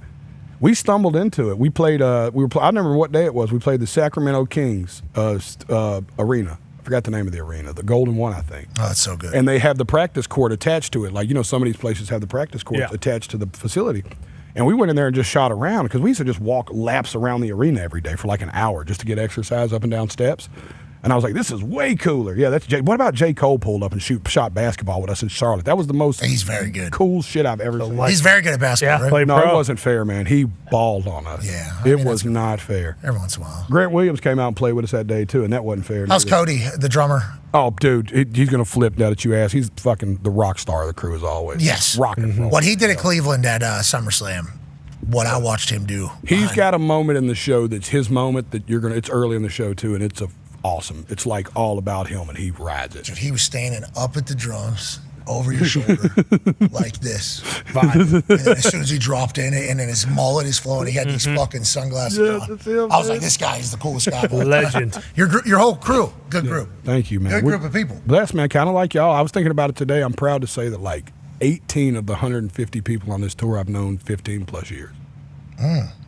Like homie. Yeah, you know what I mean? Like yeah. I had my cousins doing tattoos on the whole tour, like my biological cousin. Yeah, everybody gets to eat. Yeah, it's very nice. How many new tats on this tour? I haven't got my tour tat yet. We're going to, though. What is a tour tat? Just something story from it? Yep. So what we'll do is we all pick a tat. Like this was our last one. Remember, it's called the Back Row Baptism Tour with Whitsett Chapel Church line right there.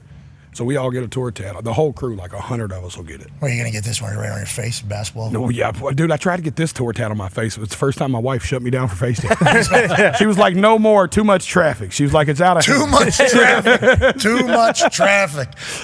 Jelly, you're going to crush tonight. The tour rolls on till October 27th, I believe, is the last date. November. Yep. Oh, shit. Nashville, Tennessee, November 27th. At 58 arenas. Oh, November 27th. That's on me. Ending it at home. I think we're going to try to spin through the Nashville one, too. Come on. That would be the one. Crazy. The Nashville show is, you can expect that to be a Jelly Rolling Friends show.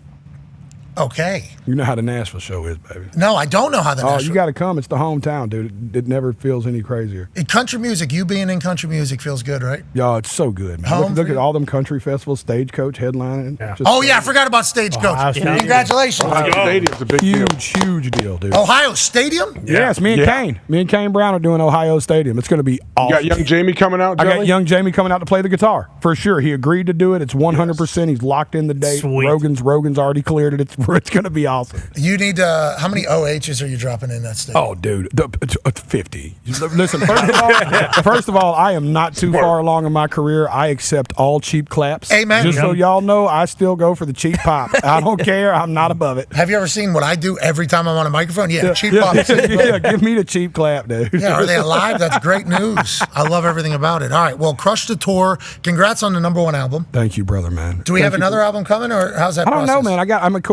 This is breaking news for Jelly Roll. I'm not going to headline a tour in America next year. It'll be my first year not headlining a tour in America since 2020, but before that it was like 2012. It's been a long time, so I think we've done enough this year. I'm going to do all those festivals next year, and I think I'm going to get into a little television, maybe. Really? Oh, shit! Whoa! What do we do? We're hosting shows. We're doing game shows. Man, it is.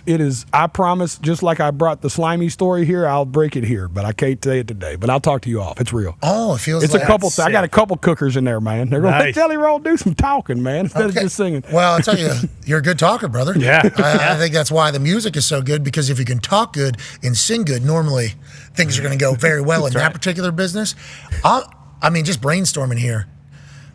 Jelly Roll at a talent television program. Judging would be a good one. Just acting. Ooh, man. I mean, sounds good to me. You know what I'm saying? Jelly, you're the absolute man. All right, we're going to take a break, hang out with Jelly Roll for a bit. Josh Allen will join us on the other side. The Beautifully Broken Tour is currently traveling city to city. Tonight, it is in Indianapolis. Are you here how many days? I'm just here tonight. Tomorrow, I'm in Lexington, Kentucky. Last night, I was in Detroit. I played Monday, Wednesday, Thursday, Friday, Sunday of this week. Oh, yeah, we talked about that whenever we saw each other in Cleveland. The amount of days that you were out. I'm different, man. I'm built like a small man. I am an athlete in an alcoholic's body. I've just got to shed this skin, dude. I'm telling you. Dog. 5 times this week. Yes, sir. Yeah, Evansville, Sunday. 90 minute shows. In Indy. Yeah, hold on. And then I think you were in Cleveland for SummerSlam. You were flying to L.A., and then you were coming back to, like, Carolina for something. And then you were something. It's not like the most convenient schedule either. Nah. It's like really grinding away at it. That's it, man. Which I think is why we respect the shit out of it. Make hay while the sun's shining, baby. Nobody wants to bale no wet hay, baby. You're damn right. Well said. When the iron's hot, gotta strike. Amen. Ladies and gentlemen, Jelly Roll. Love you, brothers. All right, we'll be back on the other side. Be a friend, tell a friend something nice. It might change their life. Take 5.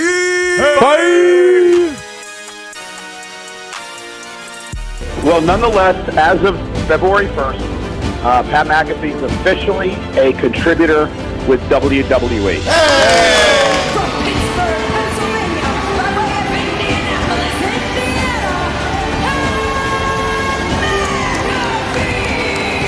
Living his dream to be a part of WrestleMania. I want to see Pat McAfee tonight. I've been preparing for this my entire life. McAfee wins! McAfee wins! Pat McAfee has done it again! It's time to toast the boys and toast the brand. McAfee's wanted to drink beer with Stone Cold forever. Stunner! There was a point in my life, all I could think about doing was professional wrestling. McAfee closing in on another WrestleMania victory. First, we're going to have to get the okays, obviously. And we did from people high up. They were the only people that knew for a while. There was like 3 people that knew in the whole world that was going to potentially be a situation for a little bit. City of Stars, Boston Connors here. We will be there tonight. Nobody's supposed to know we're here. It's going to be tough. And if you're a man that's only known for wearing tank tops, you kind of got to cover it up.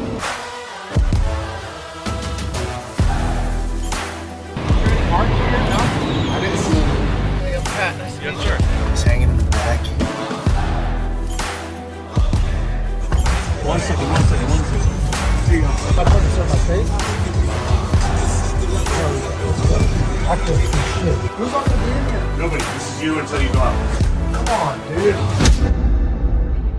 Let's go and take a look around. There's some bunk beds there. You know, there's a shitter and a shower here in the back. He sat in that bus 6, 7, 8 hours, 9, 10 hours. I'm gonna try to down that thing. Holy fuck, what a view that's gonna be. Hell yeah. Look at all those fucking people that are gonna be there. Just waiting, you know, for an opportunity to potentially have a WrestleMania moment. It's ridiculous. This is awesome. WWE is just like the best at operating. They take care of the non-obvious. So we're very thankful to be here. And tonight should be fucking sick. Hell yeah. I think there's like 3 people that know I'm here. Are we not supposed to come in here? No, yeah. All right. 4 now. Look at you. Won't fucking say a word. I'll see you at SoFi. You going to be in LA? I don't know. George is, you know. It's a loaded question. George, we don't know. George, you don't know. Maybe.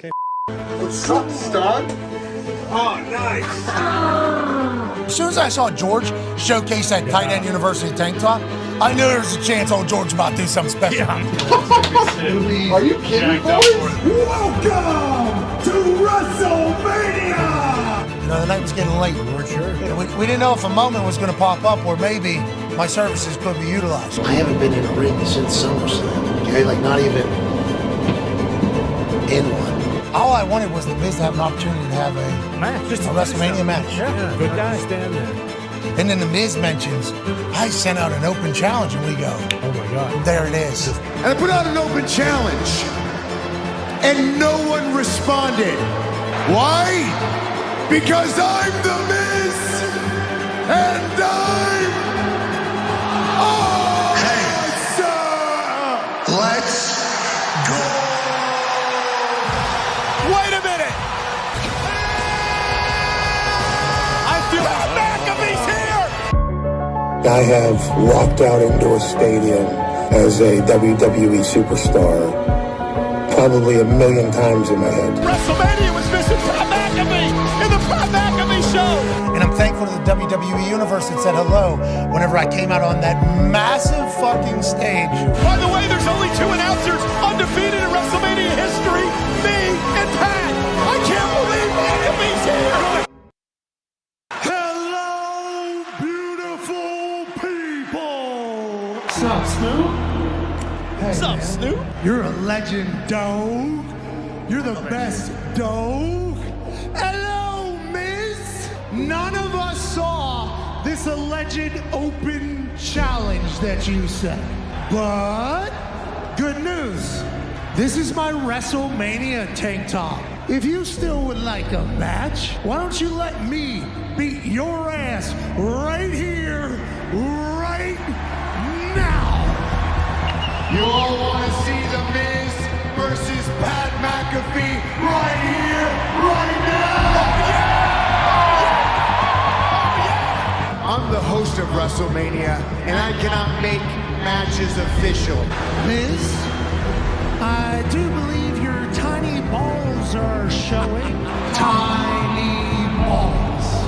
Tiny balls.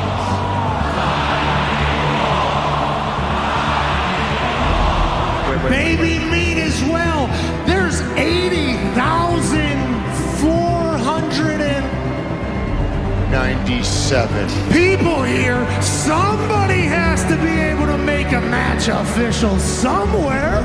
I am the dog father and the host of WrestleMania, so I feel like I can make that match happen. Right now, we got a ref, we got you, we got you. Let's get cracking. I'm out. Let's go.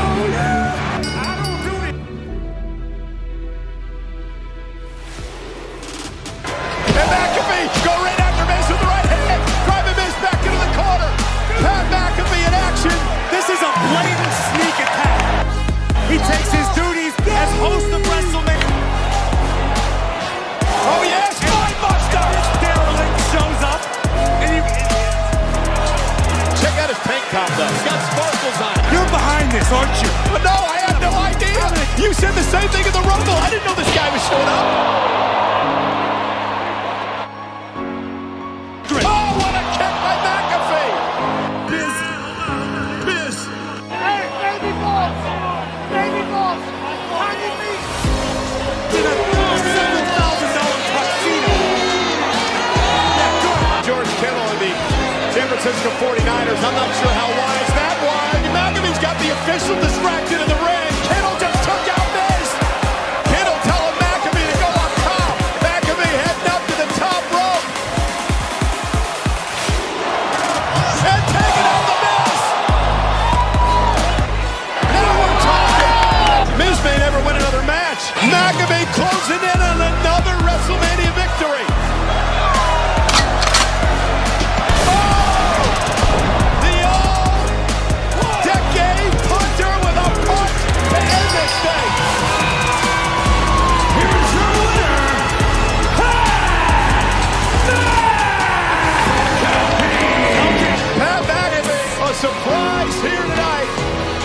WrestleMania goes Hollywood.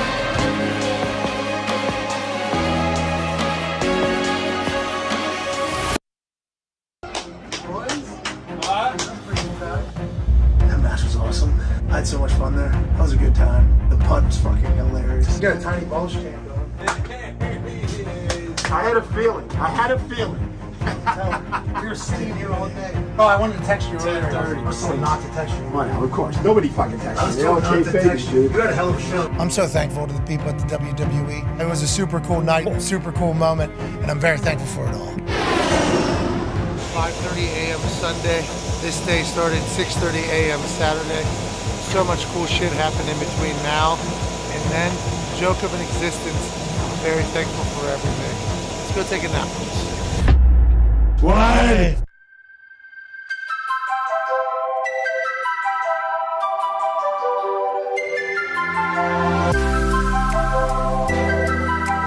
Gentlemen, congratulations. Thank you so much for taking the time where you're contractually obligated to, so I appreciate you guys being here. I want to be here. I just want you to know. Come on. I have watched you do your thing, man. Nothing but respect and praise for you. Will you touch this?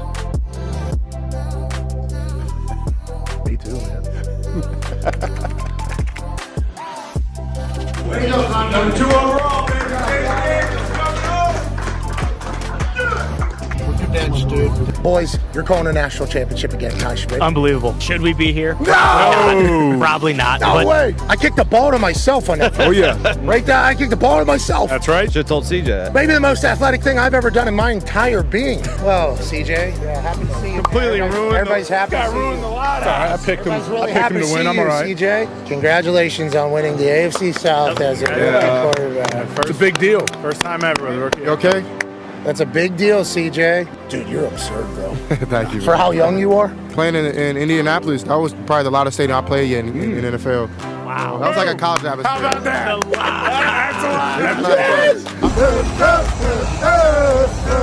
Pete, you got 2 knees, 2 ankles? 2 knees, 2 ankles, and some big boy pants that slide up around. Move along like another day. Move along. Where'd that guy's penis go? That guy had a lot of courage. Good question. It's ice cold in there. It's ice cold. It's the first documented button dick.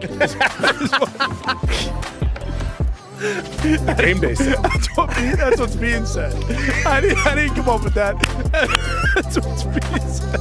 It was our show, 3 hours, 15 minutes. Then it was a 2-hour gap. Then there's game day, straight in national championship field pass.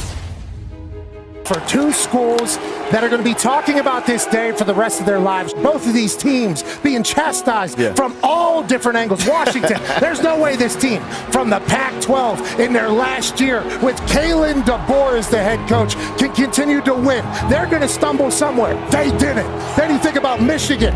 2 separate suspensions for their head coach, and all they've done is stay the course. And tonight, banners, rings, reunion conversations forever on the line.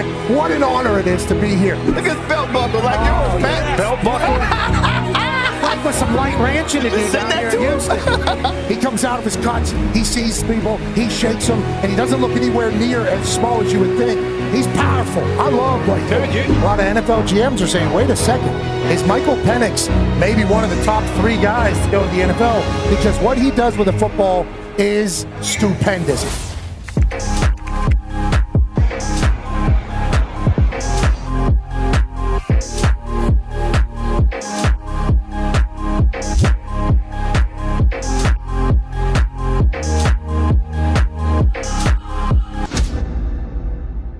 Ladies and gentlemen, welcome to the national championship game for the 2023 college football season.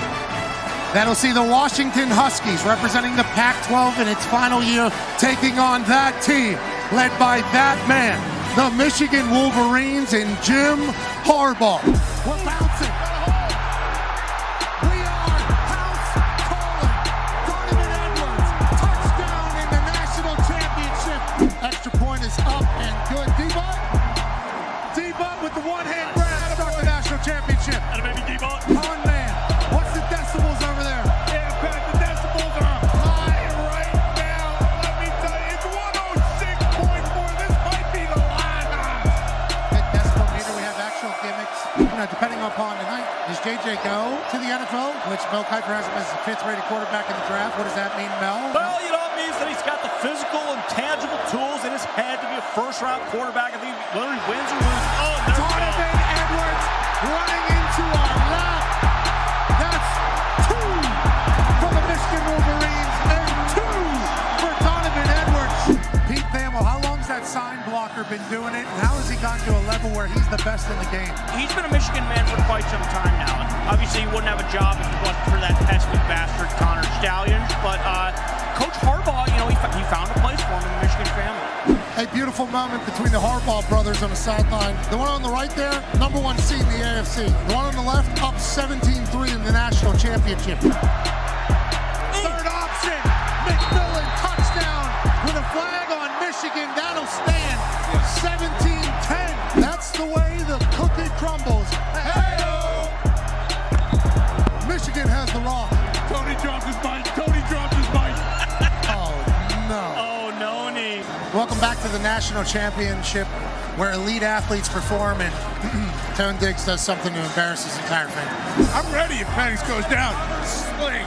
Boom! Snap, handoff play Cora. Has blockers. Breaks a tackle. Touchdown, Michigan. Penix is left. He hasn't looked there yet. And the Michigan Wolverines are going to be national champions for the first time in a long time. Oh, yes, we got a streaker. Security spearing the guy's losing his pants. Cop's on top of him. Wow. Cross body. Wow. Cop's got his knee on his sternum. Say, listen, Michigan man. Oh. Bag him and tag him, boys. I think Pink Shirt pulled a quad. Pink Shirt is not ready. What a win, dude.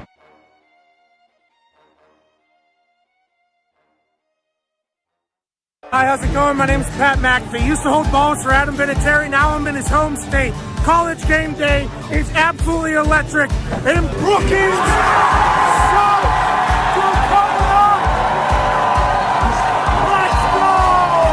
College game day has made the voyage to Brookings, South Dakota to experience a game with the best fans in college football.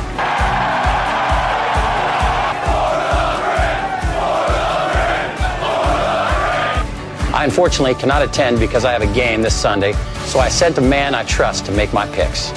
A man who is my holder for almost a decade. Please be nice to him. Welcome this week's celebrity guest picker, Pat McAfee.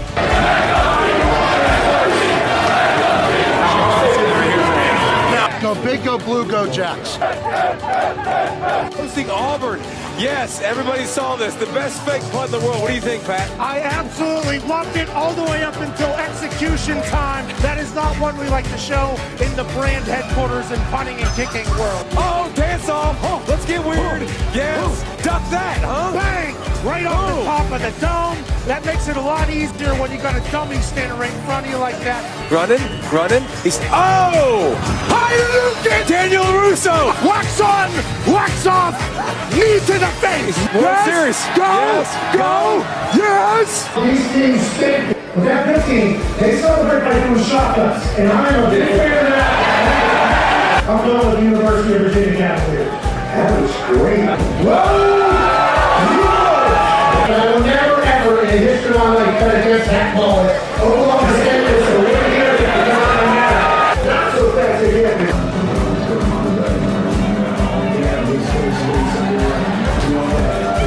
But I'm going with Trey. Please excuse my dumb friend Kirk. Look at this crowd. They've been out here since 4 a.m. College game day comes to town. They lose their mind. The population of this state is about 800,000. And when the Jackrabbits take the field, they're alongside all 800,000 South Dakotans. The Dakota marker was in Fargo for far too long. Today, 5 o'clock local time, the Dakota marker is back in beautiful Brookings, South Dakota. Vinatieri School. They might be the Jackrabbits, but they're the GOATs today. Ladies and gentlemen, South Dakota State with the win. Give me that place in. No, don't do that. No.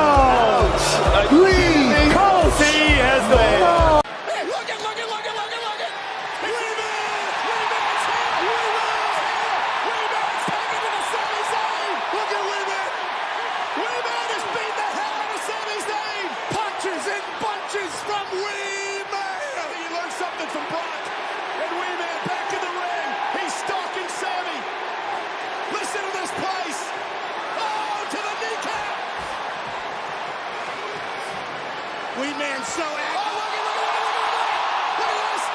Body slam. Body slam. Sami Zayn. Weidman used to kick himself in the face. Are you kidding me? That was body slamming Sami Zayn.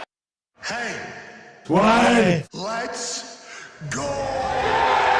This show stinks, and the fact that you listen, we are very, very thankful for. McAfee on the line with a gorgeous assist. The all-time leading tackler for the Green Bay Packers, UP. Damn it! Be a friend, tell a friend something nice could change their life.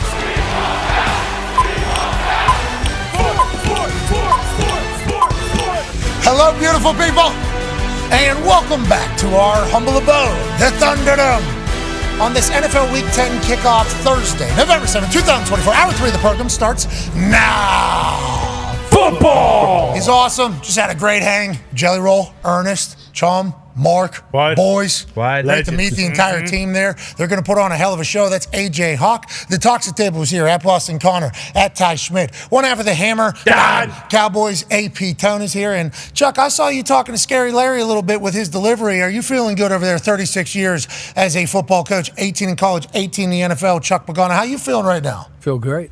It's great in here. Mm-hmm. It's unbelievable. It is. Great vibe. Play with fire, my friend. It is great in here. Oh. Hey, there. Ernest was here with Jelly Roll. Ernest is like one of the brains behind basically every country song that you've ever heard. And now he also has his own songs. He performs everything like that. But like any song, you basically good jumper too. Great jumper. Yeah, he can shoot the rock. Even had a I saw even and he was in suspenders. He's a little wiggle. Okay. Yeah, and he had the Titans hat on. Yeah. Yep. That was on purpose, I think. For sure. That was on purpose to come in here. That was on. Now, granted. As I said at the draft, we had a pretty good little run against. Love the moxie of it, though. Never lost to him. You? Never lost to him. I'm trying to think if I did. 6 straight. I don't know if Peyton was ever losing. Or 9 straight. No, whatever it was, I don't think we lost to him. So if you beat him in all your, I don't think Peyton was losing to him much. Yeah, so I never lost to him either. That feels pretty good. I love the Titans. Hell yeah. That's where the head brings in. I do love the Titans, though. I love Nashville. I love the thought of it. I love the community down in Nashville. We chat about, you went to Nashville for the first time this past offseason. Oh, my God. I've been waiting to go back ever since. I'll be completely honest with you. The only gripe, actually not the only gripe, the one of a few gripes that I have with the Indianapolis airport, they need a direct flight to Nashville. Yeah, because it's drivable. Yeah, it's drivable, but it's on the verge of being a bitch of a drive. So it's kind of one of those things where you don't want to do it. But I would hop on a 30-minute flight in a heartbeat. You know, I would take a train down there if it had. I'd take a train. I've been pushing for more trains, man. Yes, you have been. Yes, you have been for sure. I just got official stat. 15-1 I am against. Yep. Thanks a lot, Orlovsky. I don't know. I can look it up. Is that right? 2011, which was the year we were 2 and whatever. Did we lose? We lost the one down there. Well, down Dan. in Tennessee. I think I got a punt blocked in that one for a touchdown. That was Curtis Painter. Yeah, I was about to say I thought it was Curtis. I don't blame him. I think I tore my meniscus. Hasselback was the Titans quarterback. I had a tackle, I think, on Mariani maybe too. 6 punts, 269 yards. I'm getting the stats in the back there. I think I had one blocked too in that game. They had a touchdown. Who was the guy for their team? Cortland. Who talked a lot of shit? Finnegan, yeah. Was that great? Andre Johnson fight, Cortland Finnegan. Yeah. Okay, so Cortland Finnegan and I actually would chat with each other before the game, at halftime, and during punt plays because he would be on there. And I think he respected my moxie. I'm not 100% sure. He was always very kind to me, and I always chit-chatted back. They blocked the punt. They scored a touchdown. And he talks shit to me. I mean, while I'm laying in the end zone, he is talking shit to me at that exact moment. It was like, what about Jason McCourty scored the touchdown? Is that who it was? Wow. You did have a tackle. Yeah, I was remembering that game. Yeah, I was remembering this. Jason McCourty, 0-yard blocked punt return. We had brand new PP for that week. We were already losing. And then we lost a bunch of guys, put a new PP in there. He had no idea which way to go. Sure. He was a great athlete, though, good guy. I still remember it like it was yesterday because I was very worried about him being the new PP going into the game. And then lo and behold, we get one blocked in the end zone for a touchdown. Valid word. So this was the completely defeated almost year. Yeah, we were very bad. Yeah, Mariani was who I think I tackled. Well, I don't remember. I remember making eye contact with him. Mariani was sweet. Yeah, when I almost got shook. He almost got me. Pushed him out of bounds. The whole problem. Oh. What's that? What was my record against him? What year? 6-0, Chuck. Well, if I was 15, what year did you start? How many years did you stay after me? 212 to 217. So 1 year after me, right? Did you? You lost both games in 17. Oh no! You have more losses. No than wonder. Titans than me. No wonder that happened. That's why that guy wore the hat, and that's why Ernest wore the. 4-12, 0-2 Tennessee, and you're shocked we're letting you go, Coach? You were 10-2. 10-2, not bad. That was I pretty mean, good. it's not 15-1, but 10-2 is not bad. That's why Ernest wore the hat in there. He's like, "You remember this? Yeah. You remember this? You got fired not long after that. That country music crew. Check it is, out. They got some good people down there. Really good people. Great crew. And music's good. Country music is good right now. I'm enjoying it. I think old traditional country music fans are even kind of getting into the current and the change. Yeah. There's always going to be the people that hate it, but there for a while, they're like, this ain't country, this ain't country, this ain't country. We got baseball hats on. I don't want to fucking hear it. All that shit. Now it's like, this is country. And I think a lot more people are accepting to it in the old school country world, even though people are going to hate it forever. And George Strait, I get it, and the whole thing. But it's like all of them seemingly sell out every amphitheater, every arena, every stadium that they go to. And they always have like multiple. There's always like 4 or 5 of them. They understand like mini festival travels around. Business is good. Yeah. Everybody's listening. All summer, anytime they wanted to fill up here in Indianapolis, they could. If they come to this amphitheater, any night of the week, all summer long, could fill it up just because it's like country music, feel good, good times. We'll scream, we'll drink, we'll have a blast, and then we keep it moving. It's like country music's doing good shit. How about Jelly Roll going to those prisons and shit? Yeah, That's so cool. That is cool. Yeah. He's singing there. He's singing there before he's going to sing tonight in the arena. Like, that's what's crazy. 5 shows this week. 5 shows this week, and we got. Wish he'd come out west. Who? He'd sell out that place. Kenny Chesney plays out in Idaho and Boise. He'd sell that out. He'd crush it. Isn't it cool that humans are naturally like would like to go sing in public group of people? Like would like to just go do something and like socialize and sing. Like music does very well here in Indy. I don't know how everywhere. Very, very well. Zach Brown can drop a show on a Tuesday here in the middle of summer and sell 22,000 tickets at the amphitheater just because people want to go do something. It's a good time. Country music, good business. Very good business. Great. I'm assuming there's bad business part of it. He talked about it. He said slimy. Yeah, a bit slimy. Which that was the music industry, writ large, though. I don't know if that's specifically just country music. Yeah, I think he just got kind of dry. Yeah, those games have been talked about. Yeah. Not just in music world. Right. Book world, anything that's purchasable and there's a list. Yes. There's been people gaming it, I think, since the beginning, but it is 40,000. That's a lot. Yeah. That's a big time purchase there. Oh, yeah. Might be changing, hopefully. You know what? It is all going to get better. Get some of those key players out. Oh, yeah. Sounds like that's happening. Yeah, it does. There's a lot of things being said about a lot of things in that music world. Ernest gave me this jacket on his way out. Oh, okay. Fire. Legalized country music. Fire jacket. Nice. Yeah, then he's got the mayor nickname here, Yes. obviously. And then he's got the Nashville. The Tennessee flag. Okay, that's the Tennessee flag, I believe. Pretty sure. Tony looked it up. I took a second look, third look as well. Sure. Everybody else is thinking the same thing. I did the same We all exact did. thing. I was like, wait a minute. Wait a minute. It's the Tennessee Hopefully it's flag. Tennessee. Okay, Tennessee flag. Legalized country music. Good people. Very nice people. Okay, let's get to the picks. Listen, tonight is a big one. Huge one. I don't even know how I feel right now. Okay, because it's this stage of the season where we can all decide that we're going to get every pick right, Yep. or we're just going to keep saying, fuck it, let sportsbooks win. Sure. Can't do that. Today, we leave no stone unturned. Ladies and gentlemen, forget the picks. Joining us now, fresh out of practice, had no idea that was the case. Buffalo Bills superstar, incredibly handsome quarterback, playing the Indianapolis Colts this weekend in the Loud House. Good luck, ladies and gentlemen. Josh Allen. Yeah, Josh! How are you, Josh? What a beautiful intro. Thank you. I didn't know you were sitting there. I don't know how long you were sitting there, but I want to let you know, thank you for joining us. I know it's a work week, and we requested this late, so you making time, we're legitimately grateful for it. We appreciate it. Yeah, it's only been here for 30 minutes. We're good. That's what I thought. Yeah. Let's keep them for another 45, 50 minutes, boys. Let's go ahead and continue to distract them. Big one against Colts this weekend. What have you been doing to prepare for the noise that the Loud House is going to be at Lucas Oil Stadium?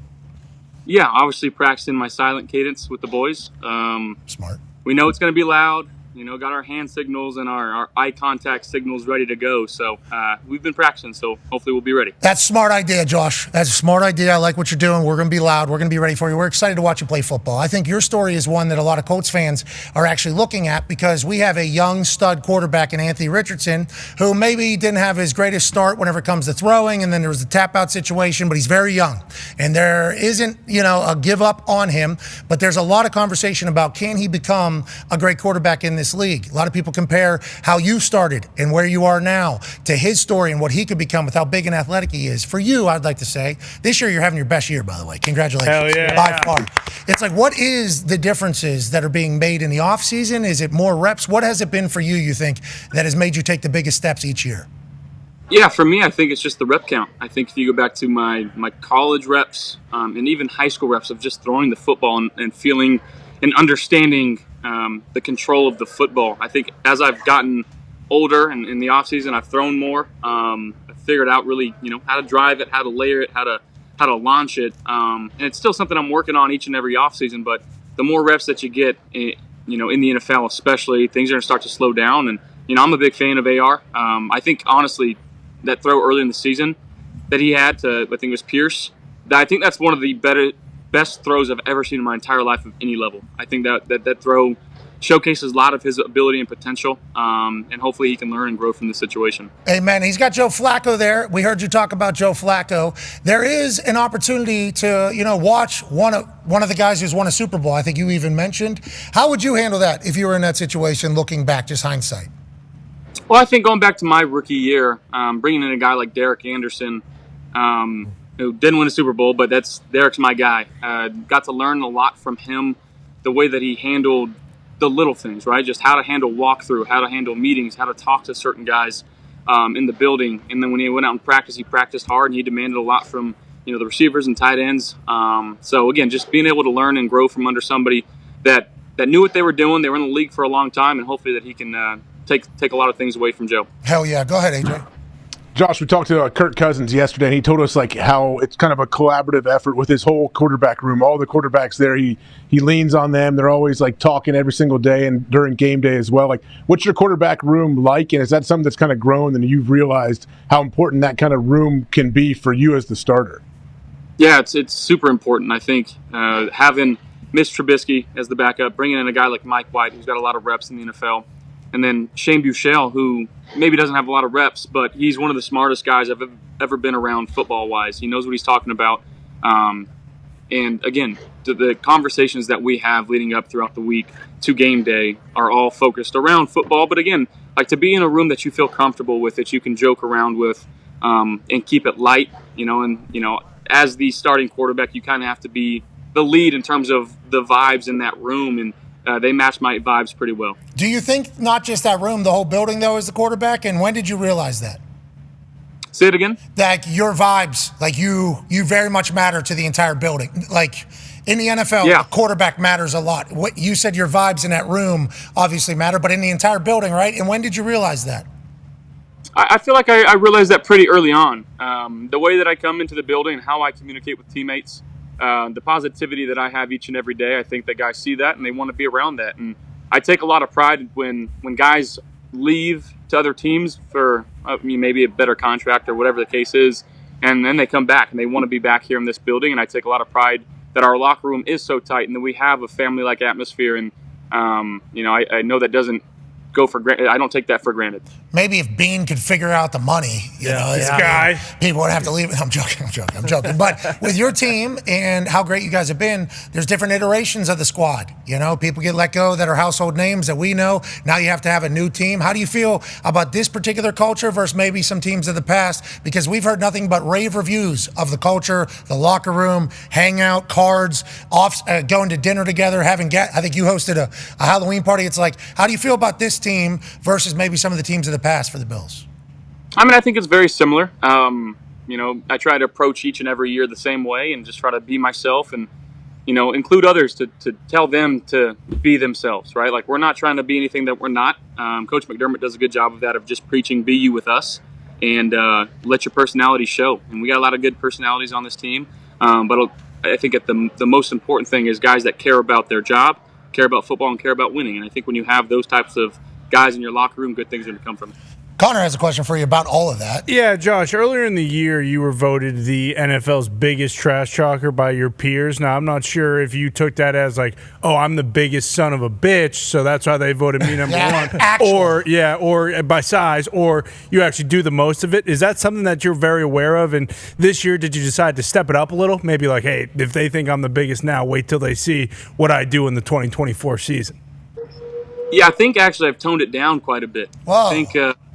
I think early on in my career I relied heavily on that, and I think maybe the mantra is still there, and it just carries some weight from earlier in my career. But you see clips, and it's every once in a while I'll pull something out of the rabbit's hat or the magician's hat, and but if you go to the clip of me and Simmons after that Tennessee Titans game, we walked up to each other, gave each other a dap and a hug, and just said, I love you talking that crap to me, and I love giving it back. So it's all in good fun. And when we're on the football field, obviously, tensions get flared up a little bit. And but after the game, we're all one fraternity here in the NFL. No, agreed. Okay, we agree on that. If a Kyle We're very Van thankful Noy. for that. And you did a. I don't know who the fuck you are to a guy. I think it was a Dolphins. I think it was a David Long. Yeah. David What are you Long. doing, Josh? Leave him alone. That was immediately after the Biggest Trash Talker thing came out. I think the vote came out, and then that game was on prime time. And this kid ran out of bounds, maybe, and then he was saying something to you, and you like very clearly just did like a look for the last name and then back and then jogged away, and it was like, oh, this guy is talking shit all the time. But I didn't say anything. So I wasn't trash talking. Okay. So It was I worse. just talking down. You were trash body languaging the shit out of this guy. Yeah. Okay, so that's the levels of it. Yeah, That's love why. That's why you get the Biggest Trash Talker title. That's awesome. I respect that too. Out of Wyoming. Yeah. I couldn't even imagine what you were saying to those kids in college. Go Pokes, baby. What's that? Go Pokes. Always been a shit talker? Yeah, I think so. As long as I can remember. God, I love it. Don't be doing any shit talking this weekend, okay? not in the loud house, Josh. All right, in the loud house. Listen, I like a nice, clean game, though. I don't initiate it. I'm the one that kind of like, I'll retaliate. I don't ever initiate it, though. You don't start it, but if you're going to open the door, I will certainly come in. Yes, absolutely. That's how I used to feel on like Twitter. Sure. You know, like I'm not going to start anything, but if you start talking shit to me, I am going to come back. Now you can't do it because then you're activating followers to bury people, and then you find out how good people on the internet are talking shit. And they are. And all of a sudden an account is deleted, and now you feel bad. Yeah, sure. They know your address and where you were last week, and I'm just messing. That sounds like that's very true, though. Yeah, you know that life now, too, even more so in the public eye. Ty has a question for you, Josh. Josh, Pat mentioned how you're playing the best ball of your career right now, and you've been an elite guy in the NFL for several years now. But in a couple of like the last few years, the media has always said like, "Hey, while he's going to play unbelievable, the turnovers are still kind of an issue." And then we talked to Brandon Beane, and he basically said like, "Hey, listen, we want Josh to beat Josh. Like we want him to play exactly how he does. But your turnovers have gone way down this year." Has there been anything like consciously that you've done to maybe be a little bit more careful with the ball, or is that just you kind of maturing and understanding the offense more? Yeah, maturing and understanding the offense is number one. Making a conscious effort not to not throw interceptions, but to make good decisions with the football and where I'm throwing it. And honestly, like I've thrown a couple and they've just dropped them. So I understand that piece too. That sometimes it goes your way, and it's gone our way a couple times. Are we still thinking about running people over when we have to? That whole thing, are we getting too old now? We getting too old? Depending on the week. I think body feels good enough to do it this week, if need be.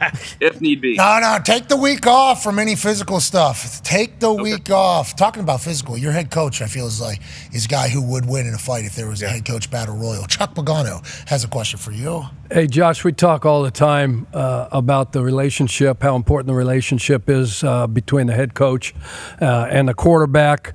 I'm assuming yours is really good with Coach McDermott, just considering all the success that you two have had. What is that relationship like? And I remember trying to do my due diligence, watching the opponent defense, and then going in the quarterback room and trying to pry my way in there and try to give my little tidbits here on third down or red area. So what's that relationship like, and do you actually spend time with Coach McDermott talking about the opponent defense? Yeah, absolutely. And I think it's more big picture stuff of what we're expecting them to do. obviously situations arising in games, and he does such a good job of bringing up clips and showing stuff from around the league. I think that's one of the best things that he does, and he explains it very well to our team. But meeting him, before days on Wednesdays, and just making sure that we're on the same page in terms of the messaging that we're sending throughout the team. But yeah, I got a lot of love for Coach McDermott. Obviously, he's been here the entire time that I've been here. We've had a lot of success, and we're just trying to get over that hump. Let's talk about some of your weapons that you've been utilizing this year. Shakir's a guy, huh? That's a guy. Yeah, yeah, he's the best. You knew he was going to be, I assume, you guys had success last year, but did you understand what he could potentially be for the offense coming into this year? I did. I think if you go back to last year, started utilizing him more in the second half of the season. On top of that, he's a Mountain West guy, so that's a plus. But he works his tail off. He does all the little things the right way. If you watch him when he doesn't get the ball, he's always one of the first ones following it. He's always one of the ones helping somebody up off the ground. And he's a football player above all else, and that's what we love about him. Go ahead, AJ.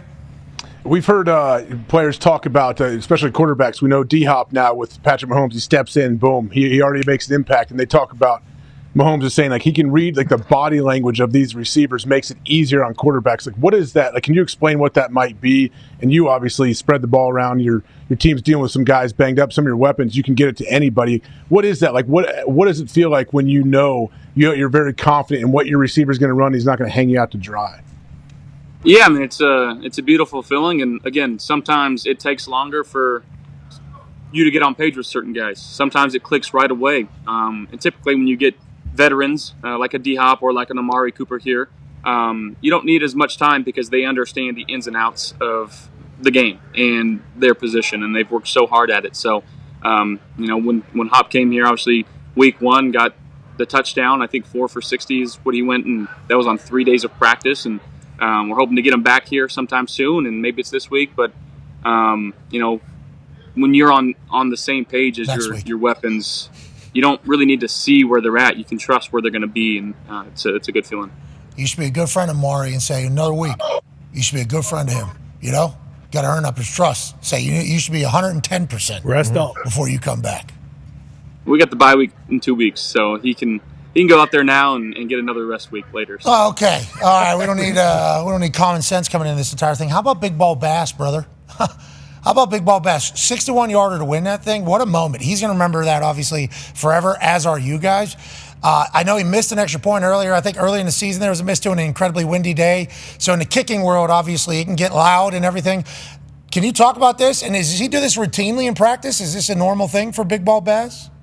Yeah, I mean, he's a big leg, that's for sure. I got emotional after the game when that happened. I'm not gonna lie. He's been battling obviously this season and in his own head and everybody, all the outside noise, but just making sure we're going up to him as a team and just saying, hey, we love you, we trust you, and to go out there and I think it's the longest in Bill's history, 61 yards. Listen, and Buffalo's a tough place to kick. It's a tough place to throw. You bring in that wind, you bring in the weather.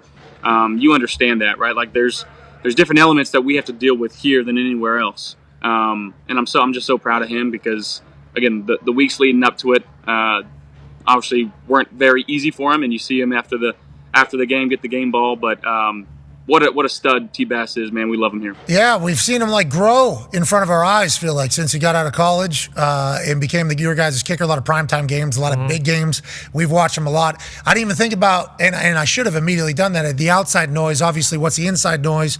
Every kicker, every punter, let alone golfer, pitchers, you name it. And quarterbacks, I assume it happens as well. You had a 61-yarder walk-off, though? Whew. I mean, that's that's a freeing feeling, I assume, for Big Ball Bass. Yeah, and that, like you said, like that. Sometimes it just takes one. Got a baby, Tyler. Can do it again this weekend. Proud of you, Tyler. Now, before indoors. Yeah, exactly. Now indoors in the Loud House, he might make a 75-yard. Break the record. They weren't able to open a roof last time because there was a mechanical error. Sure. Okay, so they did have the window open. Get ready for this breeze that's coming in through that window, Josh. You better be praying it's not good weather. If it's good weather, they're opening that top off, taking the window down. We're talking like this in there, Josh, and it's loud. Oh my! Good luck sleeping. Sure. Good luck sleeping. Sure. Good luck sleeping. Before that kick, a big play obviously happened with somebody you guys know well. Go ahead, Tone. Yeah, Josh, I don't know if you want to put this to bed. The internet was saying that, if you guys needed to play, Poyer before the game told you he would put his helmet underneath someone's chin for a big penalty. Is that true? What's that? Is that why did you? That is what happened. That yes. That is no. There's no truth behind that. I love Poe, but he's double agent. No, he's not a double agent. He's just trying to make a play for his team, and unfortunately for them, it went our way. Yeah, Gump. Very unfortunate.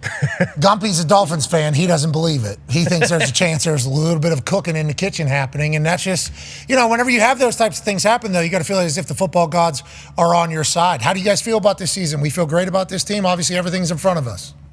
Yeah, I mean, sitting here at 7-2. Well, a big one. Feel good about that, obviously. We understand what's going on around the league, but we're just trying to focus on what we can control, and that's Sunday against the Indianapolis Colts. How was that Halloween party? Was it sweet? Looked sweet. It was sweet. It was one of the best ones I think guys will ever be to. It was awesome. Good for you, man. Hell Super yeah. celebrity relationship, too. This guy's a fucking stud. Crushing it. Talking shit, doing it all. He's got to deal with the loud house this weekend. Uh-oh. Uh-oh. All right, safe travels. We appreciate you joining us. Have a great week. Thank you, guys. Ladies and Have a gentlemen, good one. Josh Go Allen. Pope. Yeah, Josh. Shakira, Boise State. What's that? You knew that, right? No. What's that? Khalil, Boise State. Oh, Mountain West guy. That's why he said that. Boise State, obviously. Look Yeah, claiming Boise State. Colorado, Miami, Boise State. Come on, Gums. Can you hear Gums? Indiana goes to the Colts. Yeah, we get it. Fits in perfect with T-Bush not here. Yeah, exactly. 20 different teams. A lot of teams. They're all at the top right now. It's a good time. It's a good time. Josh Allen's the man. Everybody's The looking best. for their Josh Allen. Yeah. That's why I'm glad the Patriots found theirs. Yeah, exactly. Like Bingo. the Patriots were like, Drake May's the next Josh Allen. Colts with Anthony Richardson, next Josh Allen. Mm-hmm. That's crazy. Got a way to go. That guy's It'd be so pretty good. sweet to have that guy, though. Oh, Yeah. my God. That everyone's saying, like, hey, I want the next Josh Allen. Like, Buffalo fans actually have Josh Allen. And the immediate follow-up from haters is, guy hasn't even won a Super Bowl yet. And then he hears that. Josh hears that. And if he's a trash talker, he hears everything. He's awesome. Honestly, first off, he's a great golfer as well. I saw him at the American Century Championship. The dude can absolutely smoke the ball, but he's actually like legit. He can score as well. Like he's played basketball, baseball, football, all in high school as well. You getting limbered up for July? Hold on. That one felt a lot smoother. June just opened up a little Came bit. right out of the pocket, there. I mean, that one felt pretty. Boy. Good. That was pretty good. And I sat next to Scotty Scheffler. I touched the green True. jacket. Yeah. He gave you that, Oh, that yeah. tip. He said, do not do that. Hey, so I'm looking to fucking do that right here. Don't ever. What'd he say? Don't ever do that again. Don't ever. It's a good tip. No, don't ever do that. Well, I thought that's what I'm trying to fucking. Don't ever do it. Just smooth. Whatever's smooth. Who cares? I'm like, but I'm trying to. But this, though. Don't. What about? He said, don't ever do that. Good to know. All right. That was a good show. Good show. I was literally at the show. It was wrapping while the whole thing was happening. Not going to ask, not going to not ask Scotty Scheffler how to golf if you're sitting right next to him. Have to. Just got to be smooth. And when I took a couple little air swings there, it felt pretty.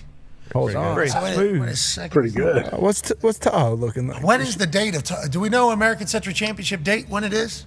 July maybe 9th, That fits around in the there. schedule a lot better too, doesn't it? Yeah, That's when Wimbledon is, I think, or something. Yeah, that's right. That's right after all the NBA and NHL finals. Oh my God. Can't get hurt golfing either. Wimbledon.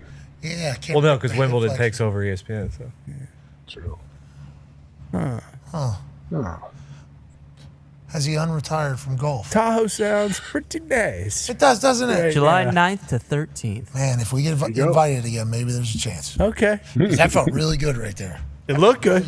Look Looks really smooth good. from here. As you were talking. That's all it takes. Boom. wow. Hole in one. Did you see that? And you stopped doing that, so that was good. Yeah, not doing this anymore. Not doing the Yeah, thing. not even thinking about that anymore. no. That might have been the whole damn problem. Yeah. Where'd you get that? I thought I was trying to square this son of a bitch up. That's all. I want anybody. I'm up here on the sim, and it's like, let's look at your club face, and then it tells you like the percentage that you're on or off or whatever, the degree of your angle or whatever. And we're just trying to get that thing square. We're trying to get that thing flush up there. That seemingly is the right way to golf. So I just started doing that to like if I line that up at the ball, it should be good. Yeah. Thought everybody was doing that. Doing this. That easy. Thought everybody was doing that. Turns out. Right at contact, Don't- you got to time it. Don't ever do that again. How do you know? All right, Scotty. I guess. I don't know if that happens at contact, but you see people always finishing over. Yeah, they all roll over. Chuck, he said don't do it. Yeah, but he's rolling over for sure. But At up some point, you top, have to. You see them all do that. Does he have a wrist? I think you finish on your right side too much. You need to finish on your left side. Yeah, you've seen me golf. You have. Chuck has sent me some tips sometimes from watching it. What do I know? Just won the club championship. You need to. You need to get Drinking your out of weight. this cup for a reason, pal. You need to get your. I mean, you need to get your weight on your front foot more. You're leaning back too much. You're right. But I think that involves more flexibility. Okay. Did I just figure it out right here? That was a good old school. Looks swing. pretty good. Looks pretty good. Might be back. Looking like Bagger Vance. Boom, like out of a movie. That's got to be so much fun. Bagger for you guys didn't up there, golf. right? Tom, I know it's a for lot who? of walking, right? Who's it for? It wasn't fun for me. I want to let you know. It is. I'd actually. it is I know physically he loves to strenuous. do it. I'd actually loop. Sorry, what?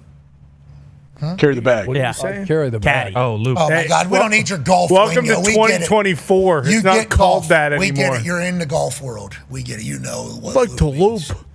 Okay. Okay. It's not Oh, so they fucking don't call it that no 1950. more?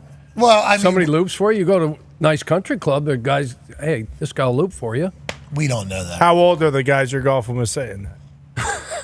That's All a genuine ages, question. 8 to 80. Hey, I might join a country club this year and actually do it. Oh, do it. That'd be sweet. It's one across the street. Check right here. back in 5 I months. thought you belonged. You belonged to like 5 of them. I thought. I do. I've never done them though. I go because Yeah, there's I one know. day I need to golf, and all of a sudden I sign up for a 6-year plan. Okay, all right. Thanks for the $40,000 round I just paid for. Yep. But you can come back and spend $500 in a gift shop anytime you need to do it. Okay. All right. Thanks. Nice. Can't wait to do that. I don't think I'm gonna be back in the state then, but feels like a little bit of a scam here. But I get it. Got to join, initiation fee, pay for All that. so I can golf today because it's the only time I can golf in. You're the only place that's near here. But yeah, I'm gonna actually. I don't know. It's right here. It's right here. There is a course It's right there. right There there. is. Right there. You're right. Yeah. Right there. We can see it right from here. Yep. Yep. It's so close. It's right there. It's always busy. It's a country club and you can't get on. That's not the place we want to go. Golf Wow. sucks. No. Let's not get Whoa. this twisted. Golf No. still It does not blows. stink. That is Okay. the place you want to go, though. no, but 'Cause can't it's get right. on that You place. can't get on and it's a country club. All you It have to makes do no is call and sense. schedule. No, you can't No. because the people that have been How do there the people get on then? because they've been there. Oh, They got them locked Schedule in. 7 The days old out. Yeah, they're firm, scheduled 7 brother. days out. Yes. Come, I mean, Dakich is playing 72 out there every Every single Exactly. day. same time. I mean, same Dan. let's be real here. Hey, Pat wants to get on. No, that is not. Okay. That's not how it works. And that's why that place stinks. That is not how anything works. No, all of it. Like, What would that place that's right there set you back? well, I was already remembered 2 different times because I had to golf one time. Yeah, I think so it's you're few already- grand. It's few grand. Yeah, I paid the initiation fee one time. That How many members? Do we know? How Probably many spots? 10,000. How many spots are there in one day of golf? Because it feels like each one of them is taken up. That's what it felt like, at least. I wasn't. 27 holes over there, too. It's beautiful. Oh wow. Just can't get on. It's good track. It's good track. It is beautiful too. Yeah. And it's right there. It's I mean, he's not bullshitting. It's literally drive by right it. there. You Right can actually there. see it through the front door It is. as we speak. Oh my god. Should be. All right, we'll think about it. Because look, I mean, that's kind of. Ooh, right out of the pocket.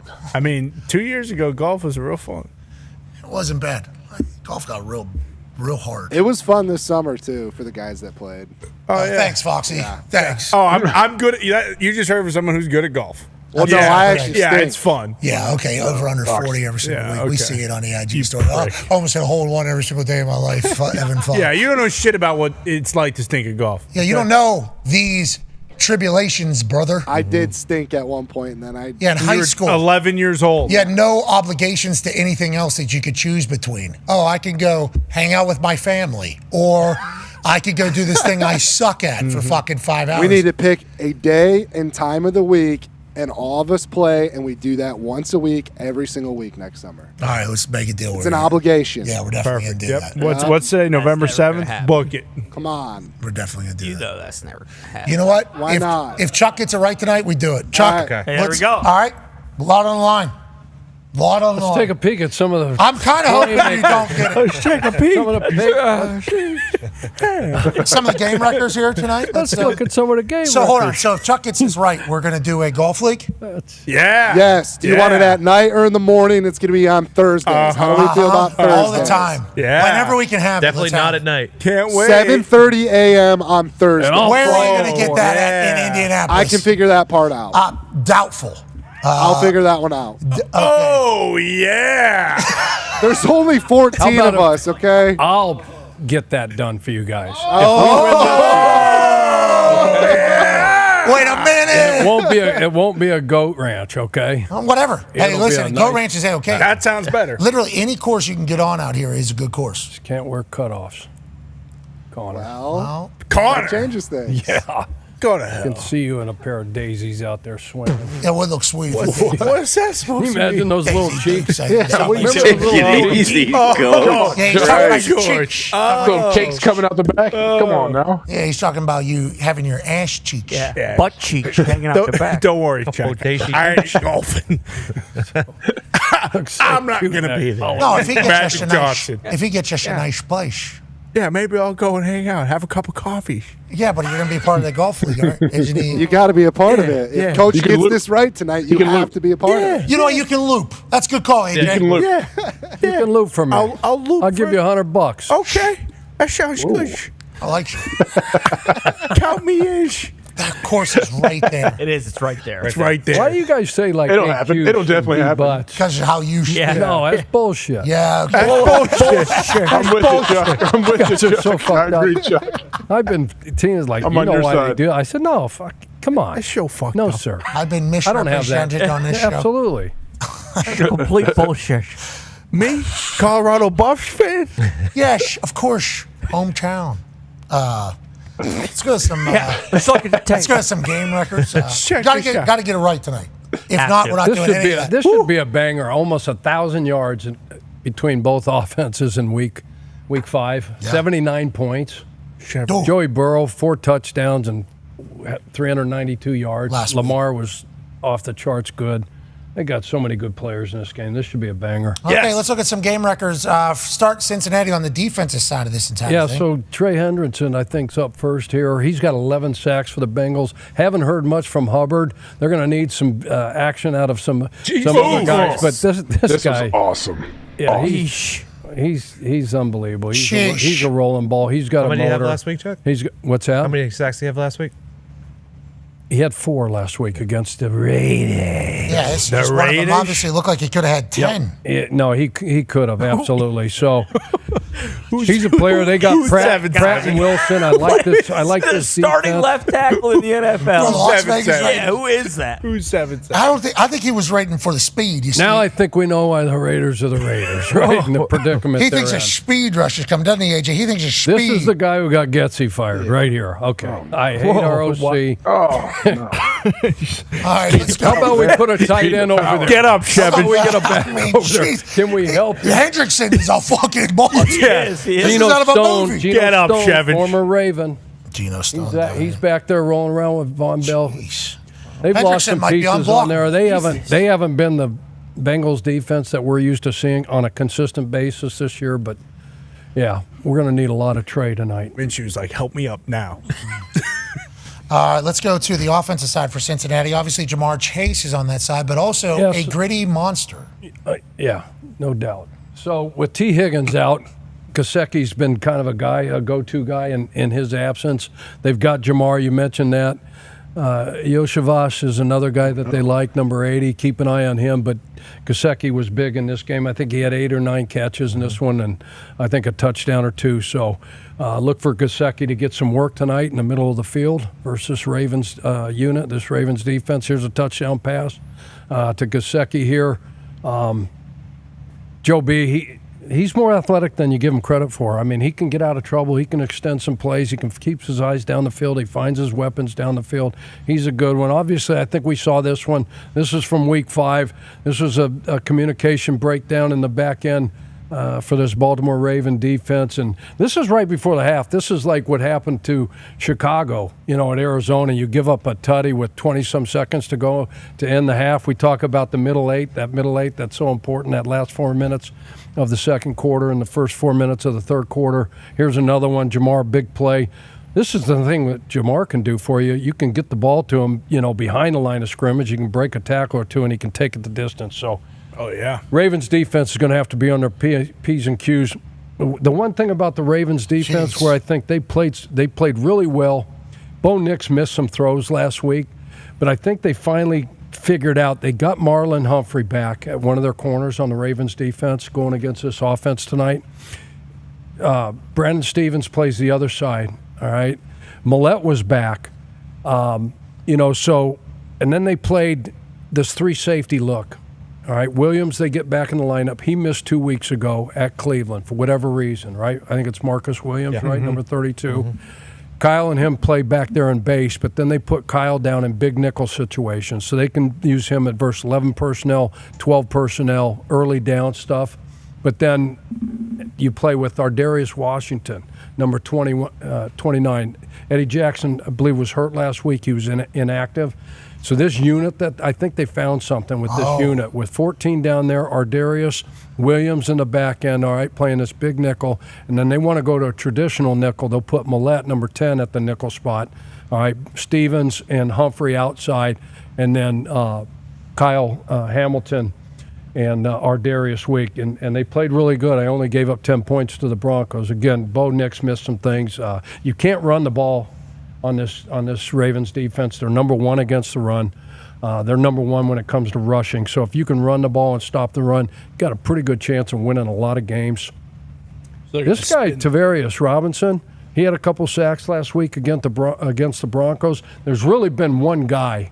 Van Noy's been the guy, going into year. What is this? What is this for 12, 13? For Kyle. He's having a heck of a year. He's got 7.5 or 8 sacks.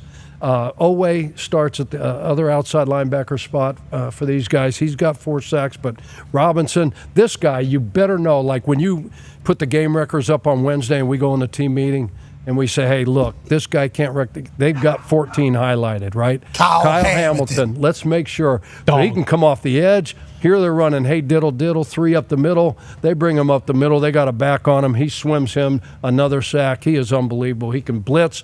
He can cover. He can play in the deep parts of the defense. He can play man-to-man. Yeah, he's unbelievable. He does a great job. And then on the offense for the Baltimore Ravens, obviously. No, these guys stink. They're number 1. This guy's number 1. You showed the graphic, right? They're number 1 in everything. They lead the league in total offense. This guy, obviously, touchdowns, rushing yards per carry, you name it. He's just incredible. The blocking schemes, Monken's done a great job with this unit. They're going to put a bunch of big people out there. If they want to take big people out there and put small guys out there, they've got the weapons to do this. This guy is playing, obviously, MVP level. He's got 2 already. He's playing like he's going to get another one this year. I forgot about this play. With all those other players, then you think, and they got Lamar. Just his ability to extend plays, keep his eyes down the field. He's throwing with great touch and great accuracy. The play action pass, because of Derrick Henry, because of you've got to allocate enough resources at the line of scrimmage on early downs to stop this dude. I mean, you're leaving your back end. You're playing single high defense. So you're leaving your corners, in man-to-man situation. Cam Taylor-Britt, the other guy they got, in one-on-one and dime. Mark Andrews is unbelievable. Yeah, Andrews is really good. Likely we said's out, but Kolar's more than capable of filling in for him. Zay Flowers is like, to me, he's unguardable. He is so quick at the line of scrimmage. You can't get hands on him if you're up there and press. Again, the play action, you get the linebacker sucked up. And there's so much space. There's so much space between the deep parts of the secondary. Your 3 deep zones, your underneath backers. They're going to be scrambling to try to get back there. His run after catch is incredible. That looks like a movie. 6 guys chasing him. And he's taking care of the ball. Obviously, made the huge mistake and had the big fumble in the AFC Championship game again against KC last year. But could have motivated them all off season. No, it's a competitive group. I mean, a talented group. I mean, you got Bateman over there, right? You got Aguilar over there. I mean, shout out to NFL Pro, NFL Plus Premium. Hell yeah. Get all the angles of all the games. They're running a good operation over there. Great. NFL Plus Pro Premium. It is worth it, 100%. All the stats, the insights, everything. They are matchups. They're giving you hey, just a heads up, this is a very favorable matchup for this particular team, this particular week. Now, I'm not saying that people need to utilize that information to gamble with, but if you are a gambler, they have some great little tidbits that could add to your arsenal and your decision making if you're doing fantasy, or if you're just a fan that wants to talk shit. Shout out to NFL Plus Pro Premium. It's phenomenal. Yeah. AJ, have you dabbled in there yet? Oh yeah, I mess around. Like it's honestly fun. There's so many different things you can do to find a way to nail down on what exactly you want to see. Like you can pretty much see anything you want and a bunch of stats that you never even thought existed. Easy to navigate to, which is good. Yeah. I'm kind of a doofus when it comes to all that shit, so I need it to be easy. They certainly are. Speaking of easy, it feels like Chuck's painting a picture for us. We got the tail of the tape here all of a sudden, brother. Yeah, so Joey B's 1-5 head-to-head against Lamar. You can see points per game. They both can put points up. I said the first meeting, 79 points. I think the over-under is, 52? Yeah, this is going to fly over. So I'll give that one out right now. Okay, there's a pick. Hey, there's bonus pick. Bonus pick. Bonus pick. Bonus pick. Bonus pick. Bonus pick. Hope it wins. I hope it wins. I hope it wins. I hope it wins. Down Derrick Henry. Oh, another bet. Bonus bet. Bonus bet. Bonus bet. Lamar Jackson over 30. All right, so we got Derrick Henry touchdown over 52.5. Lamar Jackson over 30. Russian? Yeah. I don't know what that is, but he's going to. I don't know. He can get it on one snap. Okay, good. He's out. Yeah, see ya. And what that does to a defensive line, they got Hendrickson, we talked about, right? Hubbard on the other side. Is it Murphy? Was their number one pick, number 99 from a year ago? Texas. You get so worried about this guy breaking containment. Hey, lane integrity, pass rate. AJ, you know what I'm talking about? You've been in those meetings, right? And all of a sudden, nobody rushes the quarterback. They all run right into the middle of their guy, all right, press the pocket, and they're sitting there like playing, waiting to bat balls down and keep this guy, and nobody press him, and he's standing back there forever. And if he gets this, if he's standing back there forever, perfect passer ratings. Yeah, 158.3. Yeah. 158.3. Yep. Last week, 158.3. Yeah. If you got time. You know how many times he's done it in his career? 5? They said it on TV last week. Yeah, it's a lot. I think it's 5. I think it's the most. I think he passed somebody. He did. That's passed multiple people. So you can see run the ball. Yeah, of course. Defend the run. They're number one, right? Red zone scoring. They both really good in the red area. Joey B on third downs, third in the league. I mean, they're good on offense. They can sling it, but turnover margins, they're both in the plus. Points from last time to score. Well, I remember the field goal thing there. Mm-hmm. Yeah. Don't want to think about it because, not great. But it did happen. And then the Ravens made him pay for it immediately afterwards. Yeah. Good AFC North matchup. Well, you remember Lombo's mentioned it. They tried to run the ball 3 times. Who, Joe? Yeah, they did. Late in that game, they tried to run the ball 3 times into the best run defense in the league. Yeah, and it was like a 50-some yard. They were content with it just being like a 50-some yarder, I think. And then when the bobble happens, then they set him up with a good field position going the other way. Yep. And you're trusting McPherson, right? Who's really good. Yeah, but McPherson doesn't want that. I mean, McPherson will publicly say, "Yeah, we're bring good. it. Got to make good it in there." But, Adam Vinatieri. But the whole time he's looking at your holder, going, "These motherfuckers, give me some yards." Yeah, Vinatieri was very open. I mean, you're talking about greatest of all time conversation. Greatest of all time. Everybody's having that same conversation about him.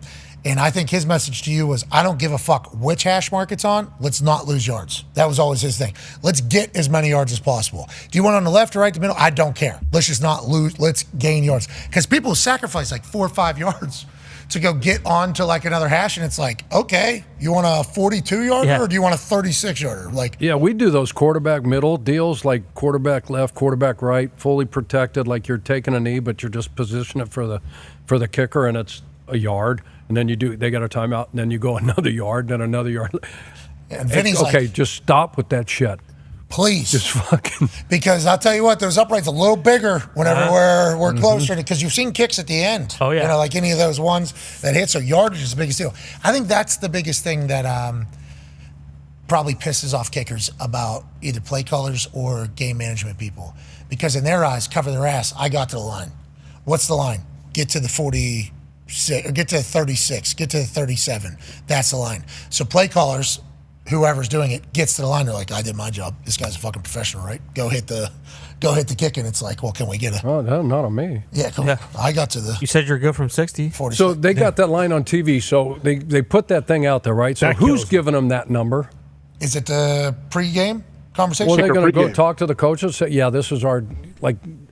I'd always like Midge would always come to me. Yeah. Like after warm-ups, okay, going this way, it's the 35. Going this way is the 39. Yeah, and that's the right decision. It was the Now, change. did they give that? Are they giving that to the I think it's like longest made. network? That's what I. Yeah, I thought it was career long. I always assumed they did that. I think they do a career long, but that doesn't mean that's the line either. No. because it might not have But an opportunity. they should do the line, to your point. Okay, this is whatever data analytics they use to get it.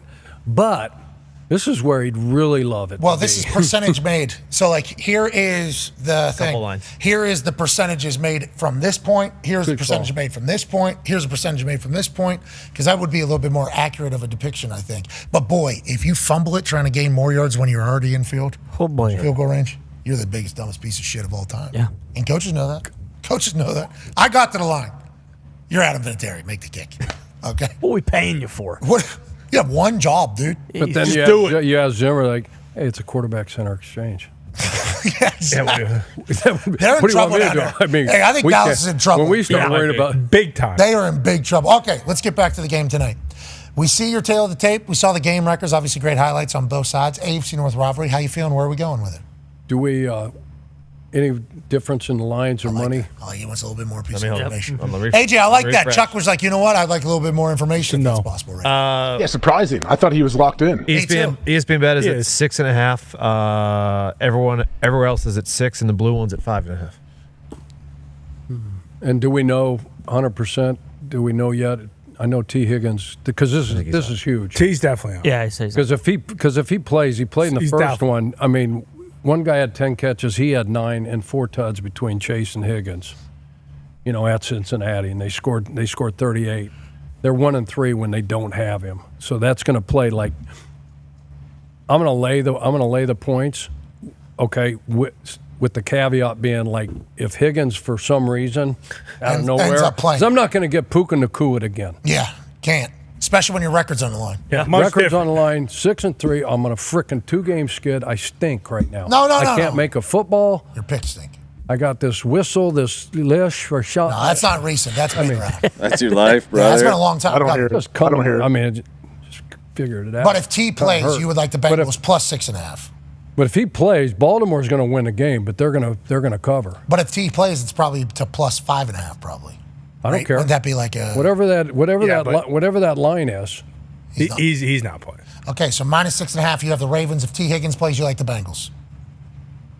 Well, we had ESPN some bet. books said Now we go off ESPN 5.5. No, it's you got to do. What if he only plays for like 2 series? Based off it's 6.5. ESPN. How bet. about a hook? Can I buy a hook? It's 6.5. It's 6.5. Can I buy a Just hook shut to get up. it to 6? We can't buy a hook. 6.5. It's 6.5. He I'm sees paying that for 6 it. I'll and get 4 everybody's coming around golf the comp. corner here. That first golf outing. We don't care about golf. The We want the first one. pick, Chuck. brother. Yeah, we won a Thursday night against the spread. Chuck Pagano special. The line's 6.5. Sure, you could have the hook. You're acting minus- like a wuss. Minus 220. Yeah. Does it count as half a pick? Is that what we're Didn't gonna know call you it? were wearing your waffle costume again today. Oh, we're getting buttholed. Well, listen to What are you going to be, frickin' 6.5? Mike McDaniel lover. Yeah, I do like my head Me. coach, brother. God I do. damn. I do Boy, like my head I'd coach. hitch up to that. Jeez. Seems like coaches I don't got 6 different fucking teams, Let me coach. sign up for that. I'm not like showing he's up in a out. different tarp every I don't- fucking day. We're not talking about anybody but you right now. Yeah, that's my only team. I don't cheer for Right. anybody else. Just real quick, though, I think it does sound like Chuck has given up on the Miami Dolphins. Yeah. I don't That love was a that. long time ago. I don't love that. Waddle had a yard. All right. Well, that's And the misconstrued. Okay, he had negative 24 yards on the last play because he was trying to make a play, Remember? Because Tua had his overhit, and then he He ran didn't. backwards He didn't. doing the lateral thing. yeah. So let's there's context to all these That- stats. Yeah, I didn't have it all, obviously. Okay. I Ravens already minus turned the 6.5. game off. You like the Ravens? Jesus It's Christ. close the whole game. What are you talking about? What? The Bills, Dolphins? All right, Like you got- that was ever in question. All right, Make your pick, old man. Oh, don't you start, Gumsh. Oh, yeah. Too late, brother. That's Gumsh. You said Gumsh on purpose there because it was almost 2 SHHH. You like the Ravens minus 6.5? Yeah. Lamar, D. Henry, that offensive line. Where AQ's had him up there big time, right? Again. One of the best. Yep. Congrats to the Ravens getting picked. Yep. Now, he's been on a little bit of a cold streak. A bit of a schneid. AJ? But just know. He's not playing. That's fine. But I'm on it out there. You would like people to know? Okay? I want people to know that if they inactives come 90 minutes before the kick. So if somehow, some way, there's an epiphany. You would like. And he's out there running around. Then Baltimore still win, but they're not going to cover. I'll take the points. All right, got it. AJ, how do you feel? You've been on Cincinnati since birth, I think, right? Yeah. Actually, up there in Yeah, a little Centerville, which is part of Dayton, which is near Cincinnati, obviously. Hometown team. Grew up as a Cincinnati Reds fan, I believe as a Bengals fan as well. Oh, yeah. I got to play for the Bengals at the end of your career there. That was a big homecoming.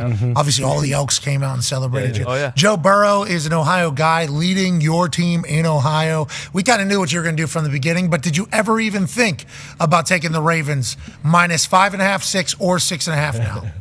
Well, as Chuck is showing the Ravens offense and their defense, actually I didn't feel great about my Bengals pick, but I'm going to stick with it. I feel like they can find a way. 6.5 feels like a lot. I love how explosive the Bengals offense is, but the Ravens are an absolute wagon. We know that, but give me the Bengals plus 6.5. I'm taking the Bengals plus 6.5 as well. If it was 5.5, I would have been on the Ravens. At 6.5, I am going to go on the Bengals. Oh no, Chuck. So this is good news. This not is bad no. news. This is 2 weeks in a row. I've agreed with you, haven't No, I went bamboozled. 9 and 2 5. weeks in a row. Gobs. What is he called? Gobsmack. Well, it's been fascinating because it's been quite a quagmire. Yeah. Absolutely, it's a quagmire. You know what a quagmire is? Touche. What? Touche is absolutely right. That's a good question there. All right, Chuck.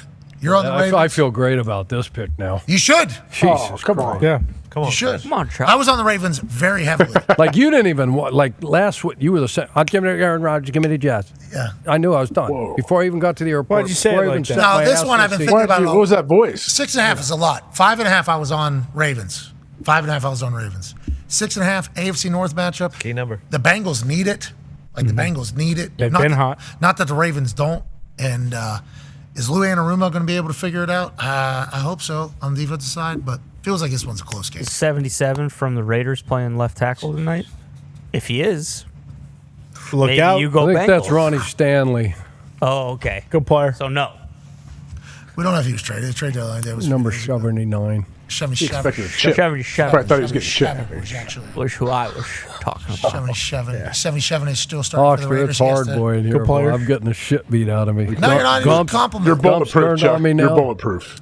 Well, Gumps that's going to happen. Gumps is going to Gumps. If it means anything, we had a conversation with Gumps earlier. I don't know if you heard of most of it. Gumps needs to get his ass to fucking work. Yeah. In a textbook. He needs his fucking head and nose to a textbook stat. Yep. Flashcards. Quickly. Yeah. Quizlet. Yeah. All right, Chuck. You want to do a giveaway, brother? Absolutely. What are we doing? Throwing football? Football. Drain it, Come on, Chuck. Let's go, Chuck. Come on, Chuck. Which hoop are you Going going in. towards, Chuck? You made it over here, though. Don't- Definitely over Don't there. listen. No. Don't No. listen to him, Chuck. Chuck, you trust your Oh, instinct. my God. He was so confident. Okay, he's going this way. Can't hear him. I can't Okay, hear him. listen. Let's do this. We'll give 30 people $500 if you put that football into that hoop right over there.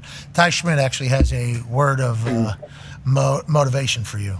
Let's go. Okay, today's your first day of the rest of your life. Okay, you can pitter patter about what we've already talked about, or you can go put the fucking football in that hoop. Okay, be like Shadur Sanders Of the Colorado Buffaloes. Colorado Buffaloes. Got it. Ooh, good look, though. Good look. I'm telling you, that's Do you still want to go this way or do you want to go that way? Staying. Okay, Connor, who. Okay, all right, 30 people, $500. All I got to do is put that football into that hoop right over there. Connor, any words of wisdom? Just sling it. Just sling it. Trust your instincts, Chuck. Sling that Throw thing. the pill. Chuck Pagano! Oh, my God. looked like it was in, but it was not. That was your one. You see, but you're right on. Mm-hmm. You know, sometimes when you're golfing at a country club, you can get on and there's a spot. You can be in the vicinity, but not in the hole. Yep. That means the next one's going in. Ain't that right, Evan? Ain't that how it works? Yeah, it's 100% how it works, Coach. You just got to throw that thing in there. Keep going. Keep swinging through it. Yep. 30 people. Oh! Thought we were going to miss it because Foxy was in the middle of his motivational speech and the camera's on the back room. But we actually got it in time. Tone Diggs has something to say to fellow Paisan. Yeah, Coach. I don't care if you like these boys or not. Boys. But you will come together and respect them as men. And maybe, just maybe, we'll learn to play this game of football. That's right. That football, too, is the one we're going to try to play. Into that hoop right over there. 30 people, $500, Chuck. Oh, my God. He did that looked like it was in. Yeah. Wow. Did that go in? That had to have gone in. Nope. What? That looked like it from my angle. That did not go. It did not? No. Yeah, it did, Chuck. That one is, Chuck. I was very surprised when no one else celebrated. I thought it went in. I thought we were all celebrating. I do not think I thought we were all celebrating. If it went in, You I can would have grin it, Chuck. celebrated. You made it. I do not think that went in. No, I don't know. That was weird. I feel like I had a good eye on it. I thought that went in for sure. That's why I So was did I. like celebrating and no one else did. We're getting a replay of it. Okay. I believe it was like a perfect miss. Yeah. What? Yeah. I think it was the sound that got you. Yeah. And also the net popped, too. did. Yeah. Yeah. What the hell? Yeah. Here we go. Here we Are go. we We got a sure? replay on the back here. Yeah. Drained it. Right over the front. Right over the rim. Right under the rim. Yeah. Yeah. I don't think so. But What? I do not think so. That's Boom. short. That's Yeah, I think Drilled the it. front it went down. Yeah. Drilled it. I feel like I have a pretty good eye on it. Yeah. I feel like I'm. Oh, No, I am at altitude. You know, obviously the country musicians came Connor through. did celebrate.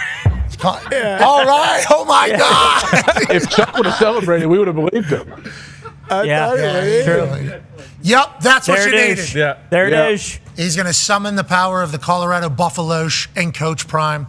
If you can put that football into that hoop right over there, 30 people will win $500 and maybe a college football playoff spot. Oh, no. Only air ball. Now you're guiding it. Now you're guiding it. He's been kind of. Just hum it. Hold on now. Gumpy in the back has a word, a message for you. Yeah, Coach, you look great. Go Buffaloes.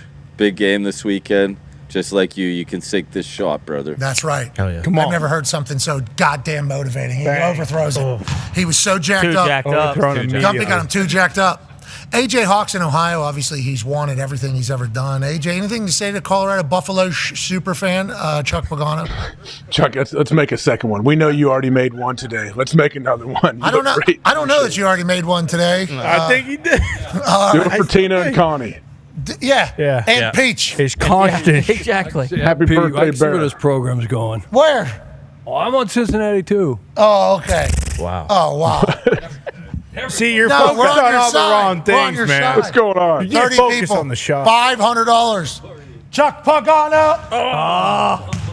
Would have counted that one if it would have went in. Would have counted if it went in.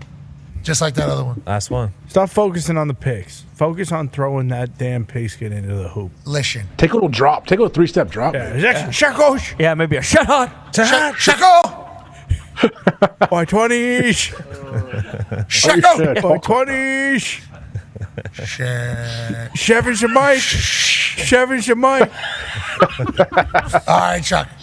This has been He's been out of control. 36 is the mic. 37 37. is your mic. 37's your safety. This all happened, I believe, whenever his ears, I believe, you know, whenever got those devices that are not on the stage today. Thank God. There's none of that. Nope. There's no whistling from the lights. Nope. Shout to Brett, I think his name was, climbing up on this thing today, and Tim McAfee on this thing last night. So much Shout out to dust. the power people that came by. Yeah. Hooked up the power, the HVAC people that stopped by, the air conditioner's working. The air conditioner's working. Boy, is it ever. All right. I don't know what AC, but yeah, shout out to them because they got it humming. Yeah, they do.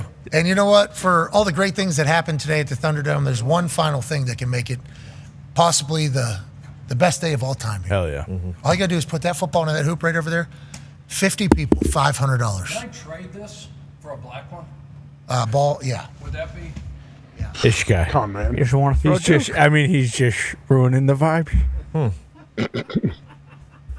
You're messing up the mojo, man. Oh, this one's going in. There's two different versions of this ball here. Want the one that's a little more sticky? Yeah, do you want the fatter old school one? Whatever one you give is going in. Doesn't matter. Boom. Look at that. I like that. Bang. Skinny one. 50 people. $500 in the shades. Guided it the whole way. As soon as it was. It's a hard shot. As soon as it came off his hand. All right, Chuck. Well, your pick's going to be great, we bet. Yeah. Yeah, no, the pick's going to be good. It's going to be really good. Before we get out of here. Jesus. Crushed. Before we get out of here, obviously it's a massive day here at the Thunderdome because of everything we just said getting fixed, and we appreciate everybody that stopped out here and did good blue-collar work this morning. Great, hell yeah. We appreciate them all. We appreciate Chuck traveling out here doing great stuff with us, Chuck. Thanks, Cody. Well, it'd be better if you get the picks right, and hopefully tonight that'll be the case. In the back, great work today, boys. Talks the Table really crushed today. Tone, way to go. Can't wait to listen to Hammer Dahn between you and Gumpy and Bruce. And the other man that's a part of that particular program is he's celebrating a birthday today. No way. Ladies and gentlemen, it is Mitt's birthday. Wow. Hell yeah. So because it's Mitt's birthday and normally he holds the cake, we actually have Dumb and Dumber brother Talk delivering the cake. Yeah. Happy birthday to you. Happy birthday to you. Happy birthday. Don't drop it. Way to go, Talk. Way to go. Happy birthday. You blew it out too early to you. Yeah. All right, way to go, Talk. Happy birthday, Mitt. Happy birthday, Mitt. Way to go, Talk. Little baby. I was Talk walking. Happy birthday, Mitt. You know why. Proud of you, buddy. They have the same shoes now. The fact that Talk got that cake over here without dropping it is crazy. A modern Yeah. miracle. Yeah. I just learned of a story that happened on Friday where I guess chicken and sauce went flying because he tripped over a chair when he didn't have to. He's trying to avoid a stiff arm. I was there. The slowest fall known to. I was on the other side of the window. I thought two guys were in a scuffle. They were getting in a fight, and he was just slowly falling down the window. Allegedly, Connor had his arm out like this, and he was trying to avoid it while holding chicken to go to the trash can, and he went to take a step, and he stepped on a chair, obviously. Yep. You don't know that's happening. Connor's not touching him. Nope. And allegedly, we go down, and chicken goes flying, and sauce goes flying in the sky, and then full on laugh. Exactly. He's a weapon of mass destruction. That guy. Truly. Talk and Mitt for Mitt's birthday actually wore the same shoes today. Awesome. That's cool. Those two are really simpatico. They are. Have you ever seen two dudes just fit better? No, I haven't. They need to be on the Amazing Race. They should. Yes. They should. Need to be on we need to send them somewhere just to go let the world experience It would these be all time. There's Mitt right there, combing his beard. Yep, Happy nice. birthday. He doesn't know. Happy birthday. No idea. Now he does. Thank you. Let's fucking go. Yeah, Dude, let's fucking go. The fucking Lakers aren't going to win if LeBron's going to fucking do all the work. And the Cowboys fucking suck. JJ Redick's calling out D'Lo already. Jesus Christ. Fuck. Happy birthday, Mitt. Happy birthday, man. Happy birthday, Mitt. Yeah. Haircut, though. Got a good haircut for the. Welcome back, JC. Great to see you. All right, let's get the hell out of here. Be a friend, tell a friend something nice that might change their life. We're in this thing together. Let's never forget it. Team on me. Team on three. Go work today, Chuck. 1, 2, 3. Team. Goodbye.